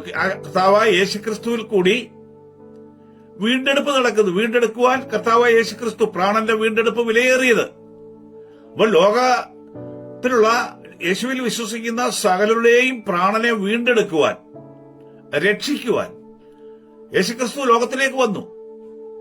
അത് നമ്മൾ കേട്ടിട്ടുണ്ട്, നമ്മൾക്കറിയാം. പക്ഷേ വാസ്തവമായി യേശുക്രിസ്തു നമ്മുടെ പ്രാണനെ വീണ്ടെടുക്കുന്നു എന്ന് പറയുമ്പോൾ യേശു വിശുദ്ധിയിൽ കൂടിയും നീതിയിൽ കൂടിയും സത്യത്തിൽ കൂടിയും ഈ വചനത്തിൽ കൂടിയാണ് വീണ്ടെടുപ്പ് നമ്മളിൽ നടക്കുന്നത്. ഈ വചനവുമായിട്ടുള്ള ഫെലോഷിപ്പും കൂട്ടായ്മയും വചനത്തിന്റെ പ്രവൃത്തിയും നമ്മൾ ചെയ്യുന്നില്ല എങ്കിൽ നമ്മുടെ വീണ്ടെടുപ്പ് പൂർണ്ണമാകുന്നില്ല. യേശുവിനെ അറിഞ്ഞതുകൊണ്ടോ അത്ഭുതങ്ങൾ കേട്ടതുകൊണ്ടോ ചരിത്രങ്ങളും പഴയ നിയമത്തിലും പുതിയ നിയമത്തിലും ഉള്ളതായ സകല വിശുദ്ധന്മാരുടെ ചരിത്രങ്ങളും കാര്യങ്ങളും ഒക്കെ നമ്മൾ കേൾക്കുന്നുണ്ടെങ്കിലും ഈ വചനവുമായി നമുക്ക് ഫെലോഷിപ്പ് ഇല്ല എങ്കിൽ, വിശുദ്ധിയുമായും നീതിയുമായും ഈ 12 വചനവുമായി നമുക്ക് ഫെലോഷിപ്പ് ഇല്ല എങ്കിൽ നമ്മുടെ വീണ്ടെടുപ്പ് പൂർണ്ണമാകുകയില്ല, വീണ്ടെടുക്കപ്പെടുന്നില്ല, വീണ്ടെടുക്കാൻ കഴിയുകയില്ല. കാരണം ഈ വചനത്തെക്കുറിച്ച് പഠിക്കുമ്പോൾ ഈ വചനത്തിൽ കൂടിയാണ് വീണ്ടെടുപ്പ് നടത്തുന്നത്. അപ്പോൾ ഇവിടെ പറഞ്ഞിരിക്കുന്നത് വിശുദ്ധി. നിന്റെ വീണ്ടെടുപ്പുകാരനായ യഹോവ എന്ന് പറയുമ്പോൾ യഹോവയിലുള്ള വചനമാണ് നമ്മളെ വീണ്ടെടുക്കുന്നത്. യഹോവയായ ദൈവം പറയുന്നത്, ഞാൻ വചനം അയച്ച് അവരെ സൗഖ്യമാക്കും. അപ്പോൾ നമ്മുടെ വീണ്ടെടുപ്പ് യഹോവയായ ദൈവത്തിന്റെ വചനം, യഹോവയായ ദൈവത്തിന്റെ നാമം മുഖാന്തരമാണ്. ആ നാമമാണ് നമ്മളെ വീണ്ടെടുക്കുന്നത്. ആ നാമമാണ് ഈ വചനം. അപ്പോൾ സത്യം, നീതി, വിശുദ്ധി ഇത്യാദി ഈ 12 വചനത്തിന് മാത്രമേ നമ്മുടെ പ്രാണനെ വീണ്ടെടുക്കുവാൻ കഴിയുകയുള്ളൂ. അങ്ങനെ വരുമ്പോഴാണ് യേശുക്രിസ്തുവിൽ കൂടി നമ്മുടെ വീണ്ടെടുപ്പ് നടന്നിരിക്കുന്നു എന്ന് പറയുന്നത്. കാരണം യേശുക്രിസ്തു ഈ 12 വചനമാകുന്നു. അതില് ഒന്നിനെ കുറിച്ചാണ് ഇവിടെ പറയുന്നത്, വിശുദ്ധി. അപ്പോൾ വിശുദ്ധിയിൽ കൂടി നമ്മുടെ പ്രാണന്റെ വീണ്ടെടുപ്പ് നടക്കുന്നു. ഇസ്രായേലിന്റെ വീണ്ടെടുപ്പുകാരൻ യഹോവ ഇപ്രകാരം അരുളി ചെയ്യുന്നു, ശുഭകരമായി പ്രവർത്തിപ്പാൻ നിന്നെ അഭ്യസിപ്പിക്കുകയും. അപ്പോൾ നമ്മളെ അഭ്യസിപ്പിക്കുന്ന ഒരുവനുണ്ട്. നമ്മൾ കർത്താവേ കർത്താവേ എന്ന് നമ്മൾ വിളിക്കുന്നുണ്ട്. ആരാണ് കർത്താവ്? എന്താണ് കർത്താവിന്റെ നമ്മളിലുള്ള കർത്തവ്യം, നമ്മളിലുള്ള ജോലി എന്താണ്? കർത്താവിന് നമ്മളിലുള്ള ജോലി, നമ്മളിൽ കർത്തൃത്വം നടത്തുക. എന്താണ് കർത്താവ് നമ്മളിൽ കർത്തൃത്വം ചെയ്യുന്നത്? കർത്തൃത്വം ചെയ്യുന്നവനെയാണ് കർത്താവ് എന്ന് വിളിക്കുന്നത്. അപ്പോൾ നമ്മളിൽ കർത്തൃത്വം ചെയ്യുന്നത് ഈ വചനമാണ്. വിശുദ്ധി നമ്മളിൽ കർത്തൃത്വം ചെയ്യുന്നുണ്ട്. നീതി നമ്മളിൽ കർത്തൃത്വം ചെയ്യുന്നുണ്ട്. ഈ 12 വചനവും നമ്മളിൽ കർത്തൃത്വം ചെയ്യുന്നുണ്ട്. അത് നമ്മൾ മനസ്സിലാക്കണം. ഈ 12 വചനത്തിൽ ഒന്നാണ് ഇവിടെ പറഞ്ഞിരിക്കുന്ന വിശുദ്ധി. ആ വിശുദ്ധിയിൽ കൂടി എന്താണ്? നിന്നെ ശുഭകരമായി പ്രവർത്തിപ്പാൻ നിന്നെ അഭ്യസിപ്പിക്കുന്നു. അപ്പോൾ വിശുദ്ധ ജീവിതത്തിൽ കൂടി വിശുദ്ധിയെ നമ്മൾ കാത്തു സൂക്ഷിക്കുന്നുവെങ്കിൽ ആ വിശുദ്ധിയുടെ വചനം നമ്മളെ എന്ത് അഭ്യസിപ്പിക്കുന്നു? നമ്മളെ സുഖകരമായി, ശുഭകരമായി, അനുഗ്രഹമായി, ശുഭകരമായി പ്രവർത്തിക്കുവാൻ. അപ്പോൾ നമ്മൾ ആ വിശുദ്ധിയെ കാത്തു സൂക്ഷിച്ച ആ വിശുദ്ധിയിൽ നിൽക്കുന്നുവെങ്കിൽ, വിശുദ്ധിയുടെ പ്രവൃത്തി ചെയ്യുന്നുവെങ്കിൽ, നമ്മൾ ചെയ്യുന്ന പ്രവൃത്തികളെല്ലാം ശുഭകരമായിരിക്കും, ഫലമുള്ളതായിരിക്കും, അനുഗ്രഹമുള്ളതായിരിക്കും. അപ്പോൾ അത് പ്രവർത്തിപ്പാനും ശുഭകരമായി നിന്നെ അഭ്യസിപ്പിക്കുന്നു. അപ്പോൾ അതിനെ അഭ്യസിപ്പിക്കണമെങ്കിൽ എന്ത് ചെയ്യണം? വിശുദ്ധി നമുക്ക് ഒരു അധിപതിയാണ്. അതുകൊണ്ടാണ് യെശയ്യാവ് 60 നമ്മൾ വായിച്ചത്, വിശുദ്ധി നിന്നെ ഞാൻ അധിപതി നീതി നിനക്ക് അധിപതിയായിട്ട് വരും, നീതിയെ അധിപതിയാക്കും. അപ്പോൾ നീതിയെ അധിപതിയാക്കുമ്പോൾ ആ നീതിക്ക് കീഴ്പ്പെട്ട് നീതിയുടെ അഭ്യാസം. അതുകൊണ്ടാണ് പൗലോസ് പറയുന്നത്, നിങ്ങൾ അഭ്യാസം തികഞ്ഞവരായി, മച്യൂരിറ്റി ഉള്ളവരായി, ആത്മീയ വർധനവ് പ്രാപിക്കുന്നവരായി തീരണം. അപ്പോൾ ഈ അഭ്യാസത്തിന് എന്ത് വേണം? നമ്മൾ കീഴ്പ്പെടണം, അധിപതിക്ക് നമ്മൾ കീഴ്പ്പെടണം. അപ്പോൾ ഈ വചനം നമുക്ക് അധിപതിയാണ്. ഈ 12 വചനവും നമ്മളിൽ ആധിപത്യം നടത്തുന്നു. ആധിപത്യം നടത്തുമ്പോൾ നമ്മൾ കീഴ്പ്പെടണം. അധിപതിമാർക്കെല്ലാം ദാസന്മാർ കീഴ്പ്പെട്ടിരിക്കും. അപ്പോൾ അവരെ അഭ്യാസം പഠിപ്പിക്കും, അവരെങ്ങനെ ജീവിക്കണം, എങ്ങനെ. നമുക്കറിയാം, ഈ അഭ്യാസികളുണ്ട്, അടിനട പഠിച്ചവരൊക്കെയുണ്ട്. അവരെ പഠിപ്പിക്കുക, അവരെ അഭ്യസിപ്പിക്കുകയാണ്. അപ്പോൾ ആ അഭ്യാസത്തിന് കീഴ്പ്പെടണം. ആശാൻ എന്തു പറയുന്നു അത് കേൾക്കണം, ആശാന് കീഴ്പ്പെടണം. എങ്കിൽ മാത്രമേ അഭ്യാസം പഠിക്കാനൊക്കെ ഉള്ളൂ. ഒരു സ്കൂളിലെ ടീച്ചർക്ക് ആ കുട്ടികൾ കീഴ്പ്പെട്ടെങ്കിൽ മാത്രമേ ആ കുട്ടികളെ ആ അതത് സബ്ജക്ട് പഠിപ്പിക്കാനൊക്കത്തുള്ളൂ. അപ്പൊ അവരനുസരണമുള്ളവരായിരിക്കണം. അപ്പൊ നമ്മളും എന്തായിരിക്കണം? ദൈവമക്കളായിരിക്കുന്ന നമ്മൾ ഈ വചനത്തിന് കീഴ്പ്പെട്ട്, ഈ വചനം എനിക്ക് അധിപതിയായിരിക്കുന്നു എന്ന് നമ്മൾ തിരിച്ചറിയണം. എങ്കിൽ മാത്രമേ നല്ല ഫലത്തിനുള്ള അഭ്യാസം നമ്മൾ പഠിക്കുകയുള്ളൂ, ശുഭകരമായി പ്രവർത്തിപ്പാൻ. അപ്പോൾ നമ്മുടെ പ്രവൃത്തിക്കൊക്കെ എന്താണ് ഫലമില്ലാതെ വരുന്നത്? നമ്മുടെ ഇഷ്ടത്തിനും ഈ വചനമില്ലാത്ത പ്രവൃത്തിയാണ് നമ്മൾ ചെയ്യുന്നത്. വചനത്തോടുകൂടിയുള്ള പ്രവൃത്തിയല്ല നമ്മൾ ചെയ്യുന്നത്. ഈ വചനത്തെ പുറയിൽ എറിഞ്ഞു കളഞ്ഞിട്ട് നമ്മുടെ ബുദ്ധിക്ക് ഒത്തവണ്ണമുള്ള പ്രവൃത്തി നമ്മൾ ചെയ്യുന്നത് കൊണ്ട് നമുക്കത് ശുഭകരമാകുന്നില്ല, നമുക്ക് അനുഗ്രഹമാകുന്നില്ല. മറിച്ച് വേറെ ഇരുട്ടിലേക്കും പ്രശ്നങ്ങളിലേക്കും നമ്മൾ പോവുകയാണ്. അപ്പോൾ ഇവിടെ പ്രശ്നങ്ങളിലേക്ക് പോകാതെ, ബന്ധിസ്ഥരാകാതെ, കുഴിയിൽ ചാടാതെ, ചതിവും കളിപ്പീരും ഉപായങ്ങളിൽ ഒന്നും ചെന്ന് പെടാതെ, മറ്റുള്ളവന്റെ കക്ഷത്തിൽ കൊണ്ട് തല വെക്കാതെ നമുക്ക് സ്വാതന്ത്ര്യമായി നമുക്ക് പോകണമെങ്കിൽ നമ്മളെ അഭ്യസിപ്പിക്കുന്ന ഒരു അധിപതി നമ്മോടുകൂടെ ഉണ്ട്. അത് ഈ വചനമാണ്, അത് ക്രിസ്തുവാണ്. അപ്പോൾ ഈ വചനത്തിന് നമ്മൾ കീഴ്പ്പെട്ടിരിക്കണം. എങ്കിൽ മാത്രമേ ശുഭകരമായി പ്രവർത്തിപ്പാൻ അഭ്യാസം പഠിക്കുകയുള്ളൂ. പിന്നെ അടുത്തത്, നീ പോകേണ്ടുന്ന വഴിയിൽ നിന്നെ നടത്തുകയും. നമ്മുടെ വഴിയല്ല, നമ്മുടെ വഴിയിൽ പോയാൽ നമ്മൾ കുടുക്കിലും കെണിയിലും ചെന്ന് ചാടും. എന്നാൽ നീ ഏതു വഴിയിൽ കൂടി പോകണമെന്ന് ഈ അധിപതി നമ്മളെ മാർഗനിർദ്ദേശം തരും. അതുകൊണ്ടാണ് നിന്റെ വചനം സത്യമാകുന്നു, നിന്റെ വചനം സത്യ വഴിയാകുന്നു എന്ന് പറയുന്നത്. വേദപുസ്തകത്തിൽ നമ്മൾ കാണുന്നുണ്ട്, നിന്റെ വചനം സത്യമാകുന്നു, ആ വചനം വഴിയാകുന്നു, സത്യവഴി. നിന്റെ വഴികൾ എന്നെ പഠിപ്പിക്കണമേ. അപ്പോൾ ഈ വചനം ഒരു വഴിയാകുന്നു. ഈ 12 വചനം, സത്യം ഒരു വഴി, നീതി വഴി, വിശുദ്ധി വഴി. അപ്പോൾ ഈ വഴിയിൽ കൂടി പോകാനുള്ള മാർഗം, അപ്പോൾ വിശുദ്ധിയുടെ മാർഗത്തിൽ കൂടി പോകുവാൻ വിശുദ്ധി എന്ന അധിപൻ നിന്നെ വിശുദ്ധിയുടെ മാർഗത്തിൽ കൂടി കൊണ്ടുപോകും. അപ്പൊ ആ നിയോഗത്തിലും നിയന്ത്രണത്തിലും നമ്മൾ ആയിരിക്കണം, കീഴ്പ്പെടണം. ഒരിടയൻ തന്റെ ആടിനെ കൊണ്ടുപോകുന്നത് ഏത് വഴിക്കൂടെ കൊണ്ടുപോകണമെന്ന് ആ ഇടയന് നല്ലതുപോലെ അറിയാം. കാര്യം ഈ ആടിന്റെ കഴുത്തെ കെട്ടിയിരിക്കുന്ന ആ കയറിന്റെ ഒരറ്റം ഇടയന്റെ കയ്യിലുണ്ട്. ആടിന് ഇടത്തോട്ടോ വലത്തോട്ടോ വഴി തെറ്റിപ്പോകാൻ പോകുമ്പോൾ ഈ ഇടയൻ ഈ കയറിന് പിടിച്ച് നേരെയാക്കി ആ കയറയിൽ അതിനെ നിയന്ത്രിച്ച് ഇടയൻ ആഗ്രഹിക്കുന്ന വഴിയിൽ കൂടി അതിനെ നടത്തും. ആടിന്റെ ഇഷ്ടത്തിലുള്ള വഴിക്ക് തിരിയാനോ പോകാനോ സാധ്യമല്ല. എന്നാൽ ബലം പ്രയോഗിച്ച് പൊട്ടിച്ച്, ഈ ഇടയന്റെ കയ്യിലിരിക്കുന്ന ചരട് പൊട്ടിച്ച് ഈ ആട് അതിന്റെ ഇഷ്ടത്തിന്റെ വഴിക്ക് പോയാൽ, ഇടയന്റെ മാർഗത്തിൽ കൂടി അല്ലാതെ ആടിന്റെ ഇഷ്ടത്തിൽ കൂടിയുള്ള മാർഗത്തിൽ കൂടി പോയാൽ നിശ്ചയമായും കാട്ടുമൃഗങ്ങൾ അതിനെ പിടിക്കും, ഉപദ്രവങ്ങൾ ഉണ്ടാകും, അല്ലെ കുഴിയിൽ വീഴും, കുടുക്കിലാകും, വലയിലാകും എന്നുള്ളതിന് യാതൊരു സംശയവുമില്ല. എന്നാൽ ഇടയനറിയാം ഇതൊന്നുമില്ലാത്ത നല്ല വഴിയിൽ കൂടി എങ്ങനെ കൊണ്ടുപോകണമെന്ന്. അപ്പോൾ അതുകൊണ്ടാണ് പറയുന്നത്, അധിപൻ നിന്നെ നീ പോകേണ്ടുന്ന മാർഗം നിന്നെ കാണിക്കും. അപ്പോൾ ഏതാണ് ഇവിടെ വിശുദ്ധിയെക്കുറിച്ച് പറയുന്നു?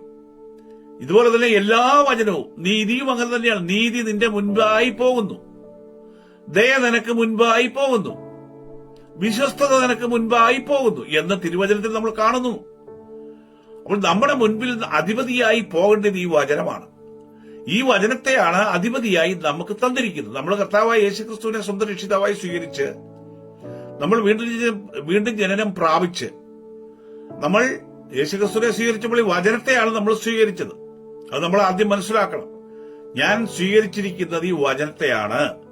ഈ വചനത്താലാണ് എന്റെ വീണ്ടും ജനനം. ഈ വചനത്തിൽ എനിക്ക് വീണ്ടും ജനനം ഉണ്ടായി. ഇനിയും ഈ വചനം എനിക്ക് അധിപതിയാണ്. ഈ വചനത്തിന്റെ നിയന്ത്രണത്തിൽ ഞാൻ ആയിരിക്കണം. ഈ വചനത്തിന് കീഴ്പ്പെട്ട് അനുസരിച്ച് ഈ വചനത്തിന്റെ മാർഗത്തിൽ ഞാൻ മുൻപോട്ട് പോകണം. പ്രിയമുള്ളവരെ, അതാണ് ഈ വചനവുമായിട്ടുള്ള ഒരു ഫെലോഷിപ്പ്.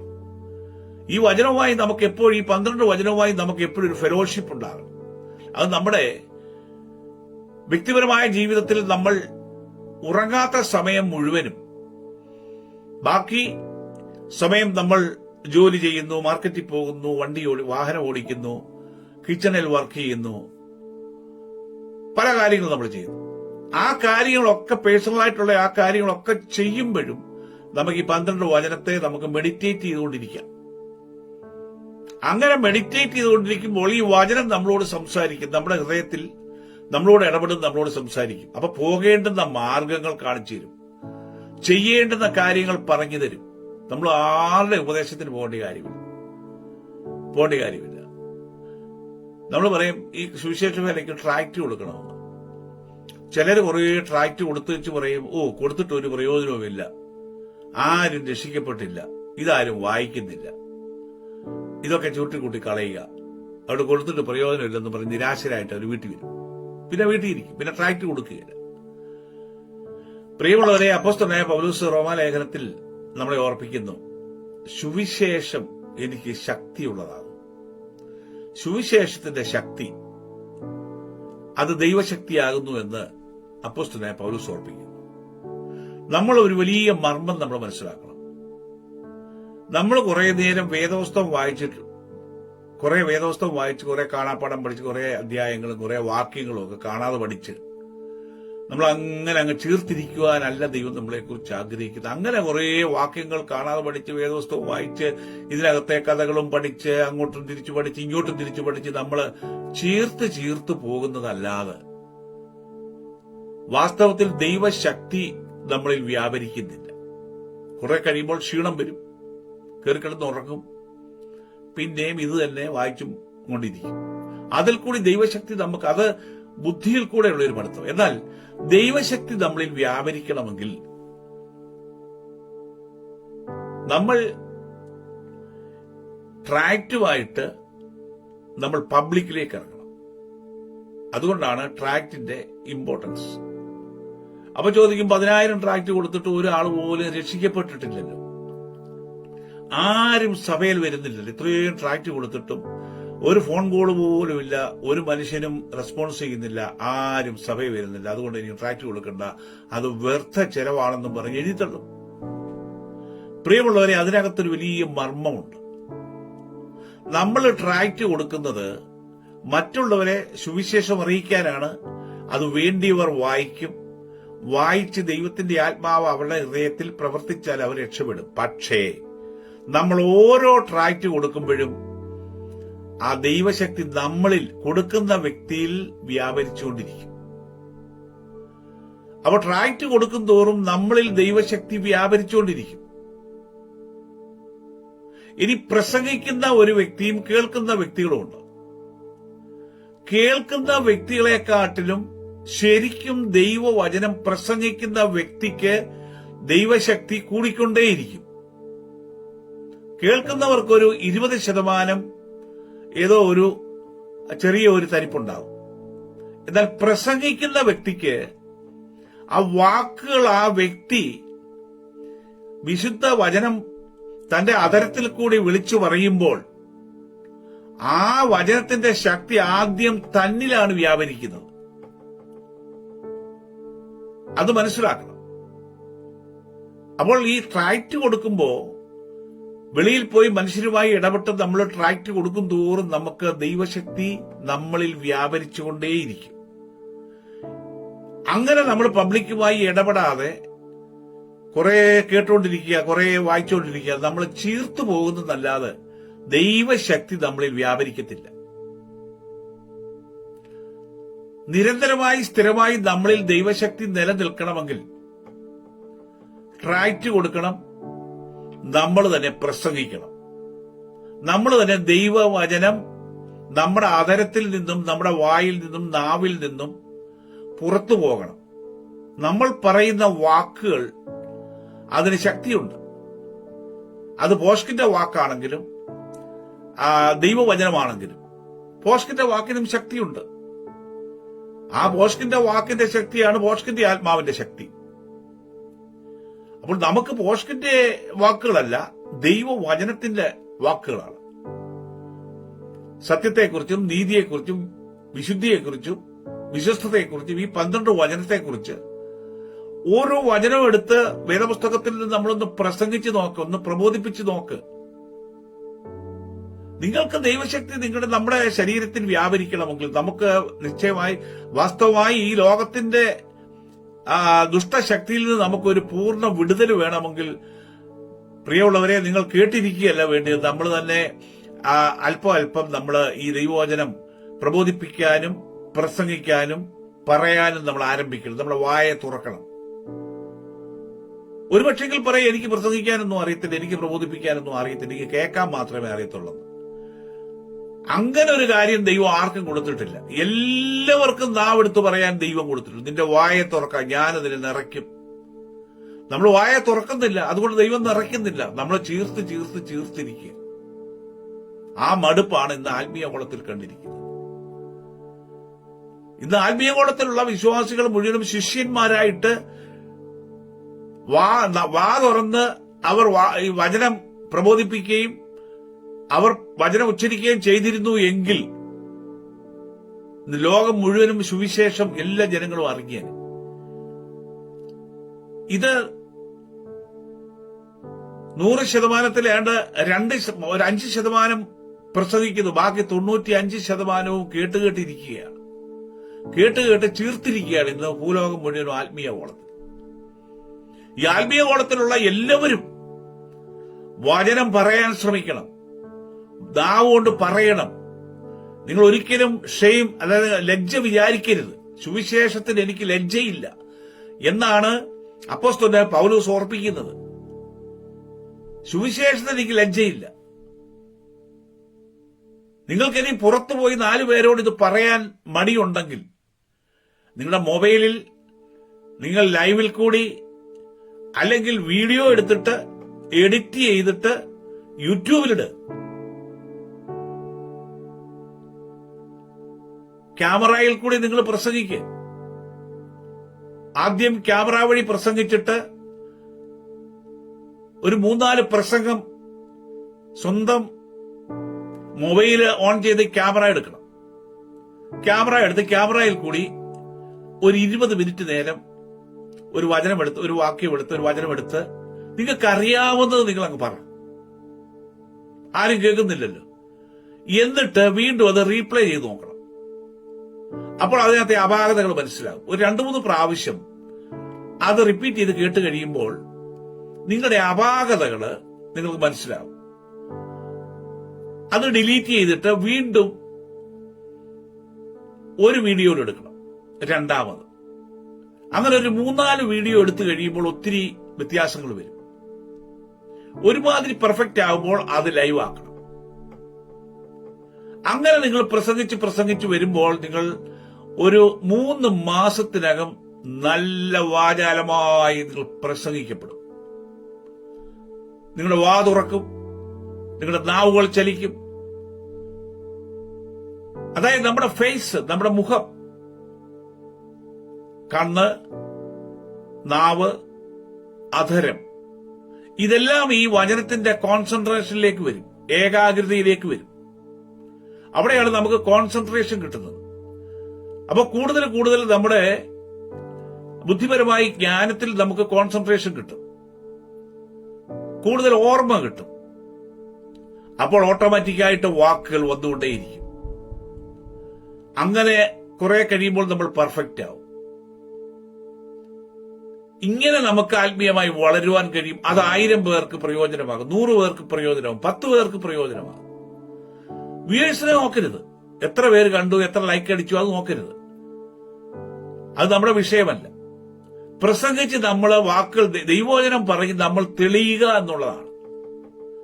നമ്മളിത് ജീവകാലം മുഴുവനും കേട്ട് ചീർത്തിരുന്നാൽ പ്രിയമുള്ളവരെ നമ്മൾ മാന്യമുള്ളവരായി മന്നിച്ച് ഒടുവിൽ ഒരു പ്രായം കഴിയുമ്പോൾ ആത്മീയവും ഇല്ല, ജഡീയവും ഇല്ലാത്ത ഒരു വല്ലാത്ത അനുഭവത്തിൽ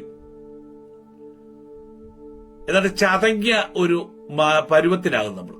ആ ചതങ്ങിയ പരുവമല്ല, നമ്മൾ മരിക്കുന്നത് വരെ നമ്മൾ ഊർജമുള്ളവരായിരിക്കണം. അതിന് ഒറ്റ മാർഗമേ ഉള്ളൂ, നമുക്കറിയാവുന്ന ഭാഷയിൽ അറിയാവുന്നതിൽ നമ്മൾ തുടങ്ങുക. കുറച്ചു കഴിയുമ്പോൾ ദൈവത്തിന്റെ പരിശുദ്ധാത്മാവ് നമ്മളെ ആ പെർഫെക്ഷനിലേക്ക് കൊണ്ടുവരും. അതാണ് ഇവിടെ പറയുന്നത്, അധിപന്മാരെ നിങ്ങൾക്കാക്കിയിട്ടുണ്ട്. ഈ അധിപന്മാരെ നിങ്ങളെ നടക്കേണ്ടുന്ന വഴി നിങ്ങൾക്ക് ഉപദേശിച്ചു തരും. ഈ അധിപന് കീഴ്പ്പെട്ടിരിക്കണം. ആരാണ് ഈ അധിപൻ എന്ന് മനസ്സിലാക്കണം ആദ്യം. ആരാണ് നമ്മുടെ അധിപൻ, അല്ലെങ്കിൽ നമ്മളിൽ കർത്തൃത്വം ചെയ്യുന്നവൻ, കർത്താവ്. ഈ വചനമാണ് നമ്മളിൽ അധിപൻ. വിശുദ്ധി അല്ലെങ്കിൽ നീതി എന്ന അധിപൻ. നീതിയെ ഞാൻ നിനക്ക് അധിപനായി തന്നിരിക്കുന്നു. വിശുദ്ധിയെ തരും, സത്യത്തെ തന്നിരിക്കുന്നു, വിശ്വസ്തതയെ അധിപനായി തന്നിരിക്കുന്നു. അങ്ങനെ ഈ വചനത്തിന്റെ ആധിപത്യത്തെ നമ്മൾ മനസ്സിലാക്കി ആ വചനത്തിന് കീഴ്പ്പെട്ട് ആ വചനത്തിന് ഇഷ്ടമുള്ള നിലയിൽ നമ്മൾ മുൻപോട്ട് പോകണം പ്രിയമുള്ളവരെ. അങ്ങനെ മാത്രമേ നമുക്ക് ആത്മീയമായി വളർന്ന് ഒരു സ്വർഗരാജ്യത്തിന്റെ അനുഭവം ഈ ഭൂമിയിൽ നമുക്ക് കെട്ടിപ്പടുക്കുവാൻ കഴിയുള്ളൂ. നമ്മൾ കേട്ട് ചീർത്തിരിക്കുന്നിടത്തോളം കാലം വാസ്തവമായ ഒരു സ്വർഗരാജ്യത്തിന്റെ അനുഭവം വ്യക്തിപരമായും കുടുംബപരമായും തലമുറപരമായും നമുക്ക് ലഭിക്കാൻ പ്രയാസമാണ്. അതുകൊണ്ട് നമ്മളെല്ലാവരും ഇനിയുള്ള കാലം നമ്മളെല്ലാവരും വചനം നമുക്കറിയാവുന്ന നിലയിൽ വചനം പറയുവാൻ മടിക്കരുത്, ഉപേക്ഷിക്കരുത്, ലജ്ജിക്കരുത്. നിങ്ങളെ ലജ്ജയായിരിക്കുന്നതുകൊണ്ടാണ് ദൈവം നിങ്ങളെ ലജ്ജിപ്പിക്കുന്നത്. നിങ്ങൾക്ക് വചനം പറയാൻ ലജ്ജയാണെങ്കിൽ ദൈവവും അനങ്ങാതിരിക്കും, നമ്മുടെ ജീവിതം മുഴുവൻ ലജ്ജയായിട്ടിരിക്കും. എന്നാൽ ലജ്ജയില്ലാതെ, സുവിശേഷത്തിന് ലജ്ജയില്ല. ചിലപ്പോൾ വിമർശിക്കാം, മറ്റു പലരും പലതും പറഞ്ഞിരിക്കാം. ഇതൊന്നും നമ്മള് മൈൻഡ് ചെയ്യരുത്. നമ്മൾ അതൊന്നും കൂട്ടാക്കരുത്. അങ്ങനെ കൂട്ടാക്കാൻ പോയാൽ നമ്മൾ ഒരിക്കലും വിജയിക്കത്തില്ല. നമ്മൾ കൂട്ടാക്കാതെ നമ്മൾ തുടങ്ങുക. ഓരോ വ്യക്തികളും തുടങ്ങുക. 10 പേരെങ്കിലും, ഒരാളെങ്കിലും അത് ശ്രദ്ധിക്കുന്നുണ്ടെങ്കിൽ നമുക്ക് വിജയമാണ്. അതുകൊണ്ട് അതിനായി നമുക്ക് പ്രാർത്ഥിക്കാം. ഈ വചനത്തെ ഹൃദയത്തിൽ നമുക്ക് സംരക്ഷിക്കാം. അതുകൊണ്ട് ഇസ്രായേലിനെ അഭ്യസിപ്പിക്കാനും ശുഭകരമായി പ്രവർത്തിക്കുവാനും ഏത് വഴിയിൽ കൂടി പോകണമെന്ന് നിയന്ത്രിക്കുവാനും നീതിയെ അധിപനാക്കി, വിശുദ്ധിയെ അധിപനാക്കി അധിപന്മാരെ നമുക്ക് ദൈവം തന്നിട്ടുണ്ട്. ആ അധിപതിയെ നമ്മൾ തിരിച്ചറിയണം. ആ അധിപതിയാണ് ഈ 12 വചനം. സത്യത്തെ തിരിച്ചറിഞ്ഞ് നീതിയെ തിരിച്ചറിഞ്ഞ് ആ അധിപന് കീഴ്പ്പെട്ട് ആ അധിപന്റെ നിർദ്ദേശപ്രകാരം, ഉപദേശപ്രകാരം അധിപനുമായി എപ്പോഴും നമുക്കൊരു ഫെലോഷിപ്പ്, ഒരു കൂട്ടായ്മ. ആ ഫെലോഷിപ്പ് എപ്പോഴും നമുക്ക് ഈ അധിപനുമായിട്ട്, ഈ വചനവുമായി നമുക്ക് കൂട്ടായ്മയിൽ സാധിക്കും. നമ്മൾ മെമ്മറൈസ് ചെയ്താൽ മതി. മെഡിറ്റേറ്റ് ചെയ്തുകൊണ്ടിരിക്കണം, എപ്പോഴും ഇതിനെ ധ്യാനിച്ചുകൊണ്ടിരിക്കണം. ഈ 12 വചനത്തെ ധ്യാനിച്ചുകൊണ്ടിരിക്കുമ്പോൾ വലിയൊരു സഭായോഗത്തെക്കാട്ടിലും വലിയ അനുഗ്രഹവും ശക്തിയുമാണ് നമുക്ക് ലഭിക്കുന്നത്. Price the Lord. നമ്മൾ ഇരുന്ന് കേൾക്കുന്നവരല്ല, നമ്മൾ ഈ വചനവുമായി സംസാരിച്ചുകൊണ്ടിരിക്കുന്നവരാണ്. അപ്പോൾ ആ വചനം നമ്മളെ ഉപദേശിക്കും. അതിനായി നമുക്ക് പ്രാർത്ഥിക്കാം. അങ്ങനെ ആത്മീയ കോളത്തിലൊരു പുതിയ കാൽവെപ്പ് ദൈവം നമ്മളിൽ കൂടി ചെയ്യട്ടെ. അതിനായി പ്രാർത്ഥിക്കാം. കണ്ണുകളെ അടയ്ക്കാം, പ്രാർത്ഥിക്കാം. ഇതിന്റെ ബാക്കി ഭാഗം അടുത്തയാഴ്ച നമുക്ക് ശ്രദ്ധിക്കാം. നമുക്ക് പ്രാർത്ഥിക്കാം. മഹാപരിശുദ്ധനും നീതിമാനത്തിനുമായ ദൈവമേ, സ്വർഗീയ പിതാവേ, നല്ല സമയത്തിനായി സ്തോത്രം ചെയ്യുന്നു. വീണ്ടും ഒരിക്കൽ കൂടി സമർപ്പിച്ച് പ്രാർത്ഥിക്കുന്നു. കർത്താവേ, ഇന്ന് രാത്രി പകൽക്കാലവും ഞങ്ങൾക്ക് അവിടുത്തെ വചനത്തെക്കുറിച്ച് ചിന്തിക്കുവാനും പഠിക്കുവാനും ഗ്രഹിക്കുവാനും തക്കവണ്ണം പരിശുദ്ധാത്മാവ് സഹായിച്ചതിനായി സ്തോത്രം. ഞങ്ങളെ നടത്തേണ്ടതിന് ഞങ്ങളിൽ ഒരു അധിപതിയെ തന്നിരിക്കുന്നുവെന്ന് തിരുവചനം ഞങ്ങളെ ഓർപ്പിച്ചുവല്ലോ. കർത്താവെ, ആധിപതിയെ തിരിച്ചറിഞ്ഞ് ആധിപതിക്കൊത്തവണ്ണം ജീവിപ്പാൻ, അധിപതിക്ക് അനുസരിക്കുവാൻ, കീഴ്പ്പെടുവാൻ പിന്നെയും ഞങ്ങളെ സമർപ്പിക്കുന്നു. ഞങ്ങളുടെ ഈഗോയും ഞങ്ങളുടെ ഞങ്ങളുടെ വ്യക്തിപരമായ ചിന്തകളും എല്ലാം മാറ്റിയിട്ട് ഞങ്ങളെ ഈ ആധിപതിക്ക് കർത്താവെ ഞങ്ങൾ കീഴ്പ്പെടുന്നവരായി തീരുവാൻ ഞങ്ങളുടെ ആത്മാവിനെ സഹായിക്കണമെന്ന് പ്രാർത്ഥിക്കും. പരിശുദ്ധാത്മാവിനെ സഹായിക്കണമെന്ന് പ്രാർത്ഥിക്കുന്നു. ഞങ്ങളുടെ മനുഷ്യാത്മാവിന്റെയും ലോകത്തിന്റെ ആത്മാവിന്റെയും സകല ചിന്തകളും മാറി ഈ അധിപതിക്ക് കീഴ്പ്പെട്ട് കർത്താവെ നല്ല ഫെലോഷിപ്പിലായിരിക്കാൻ സഹായിക്കണം. ഈ വചനം കേൾക്കുന്ന എല്ലാ പ്രിയപ്പെട്ടവരെയും അനുഗ്രഹിക്കണമേ, കുടുംബങ്ങളെ അനുഗ്രഹിക്കണമേ. അവിടെ ഹൃദയത്തിൽ പ്രാണനിൽ വലിയ വ്യത്യാസം, രൂപാന്തരം വരണമെന്ന് പ്രാർത്ഥിക്കുന്നു.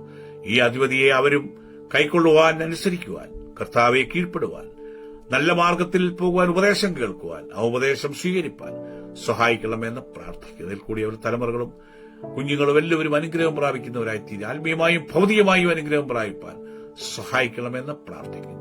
അവിടുത്തെ കരങ്ങളെ ഏൽപ്പിക്കുന്നു. പ്രാർത്ഥന കേട്ടതിനായി സ്തോത്രം. യേശുക്രിസ്തുവിൻ നാമത്തിൽ തന്നെ പിതാവേ, ആമേൻ, ആമേൻ, ആമേൻ. Praise the Lord. ഹല്ലേലൂയ. ആമേൻ. Praise the Lord. ദൈവം എല്ലാവരെയും അനുഗ്രഹിക്കട്ടെ. God bless you all. Amen.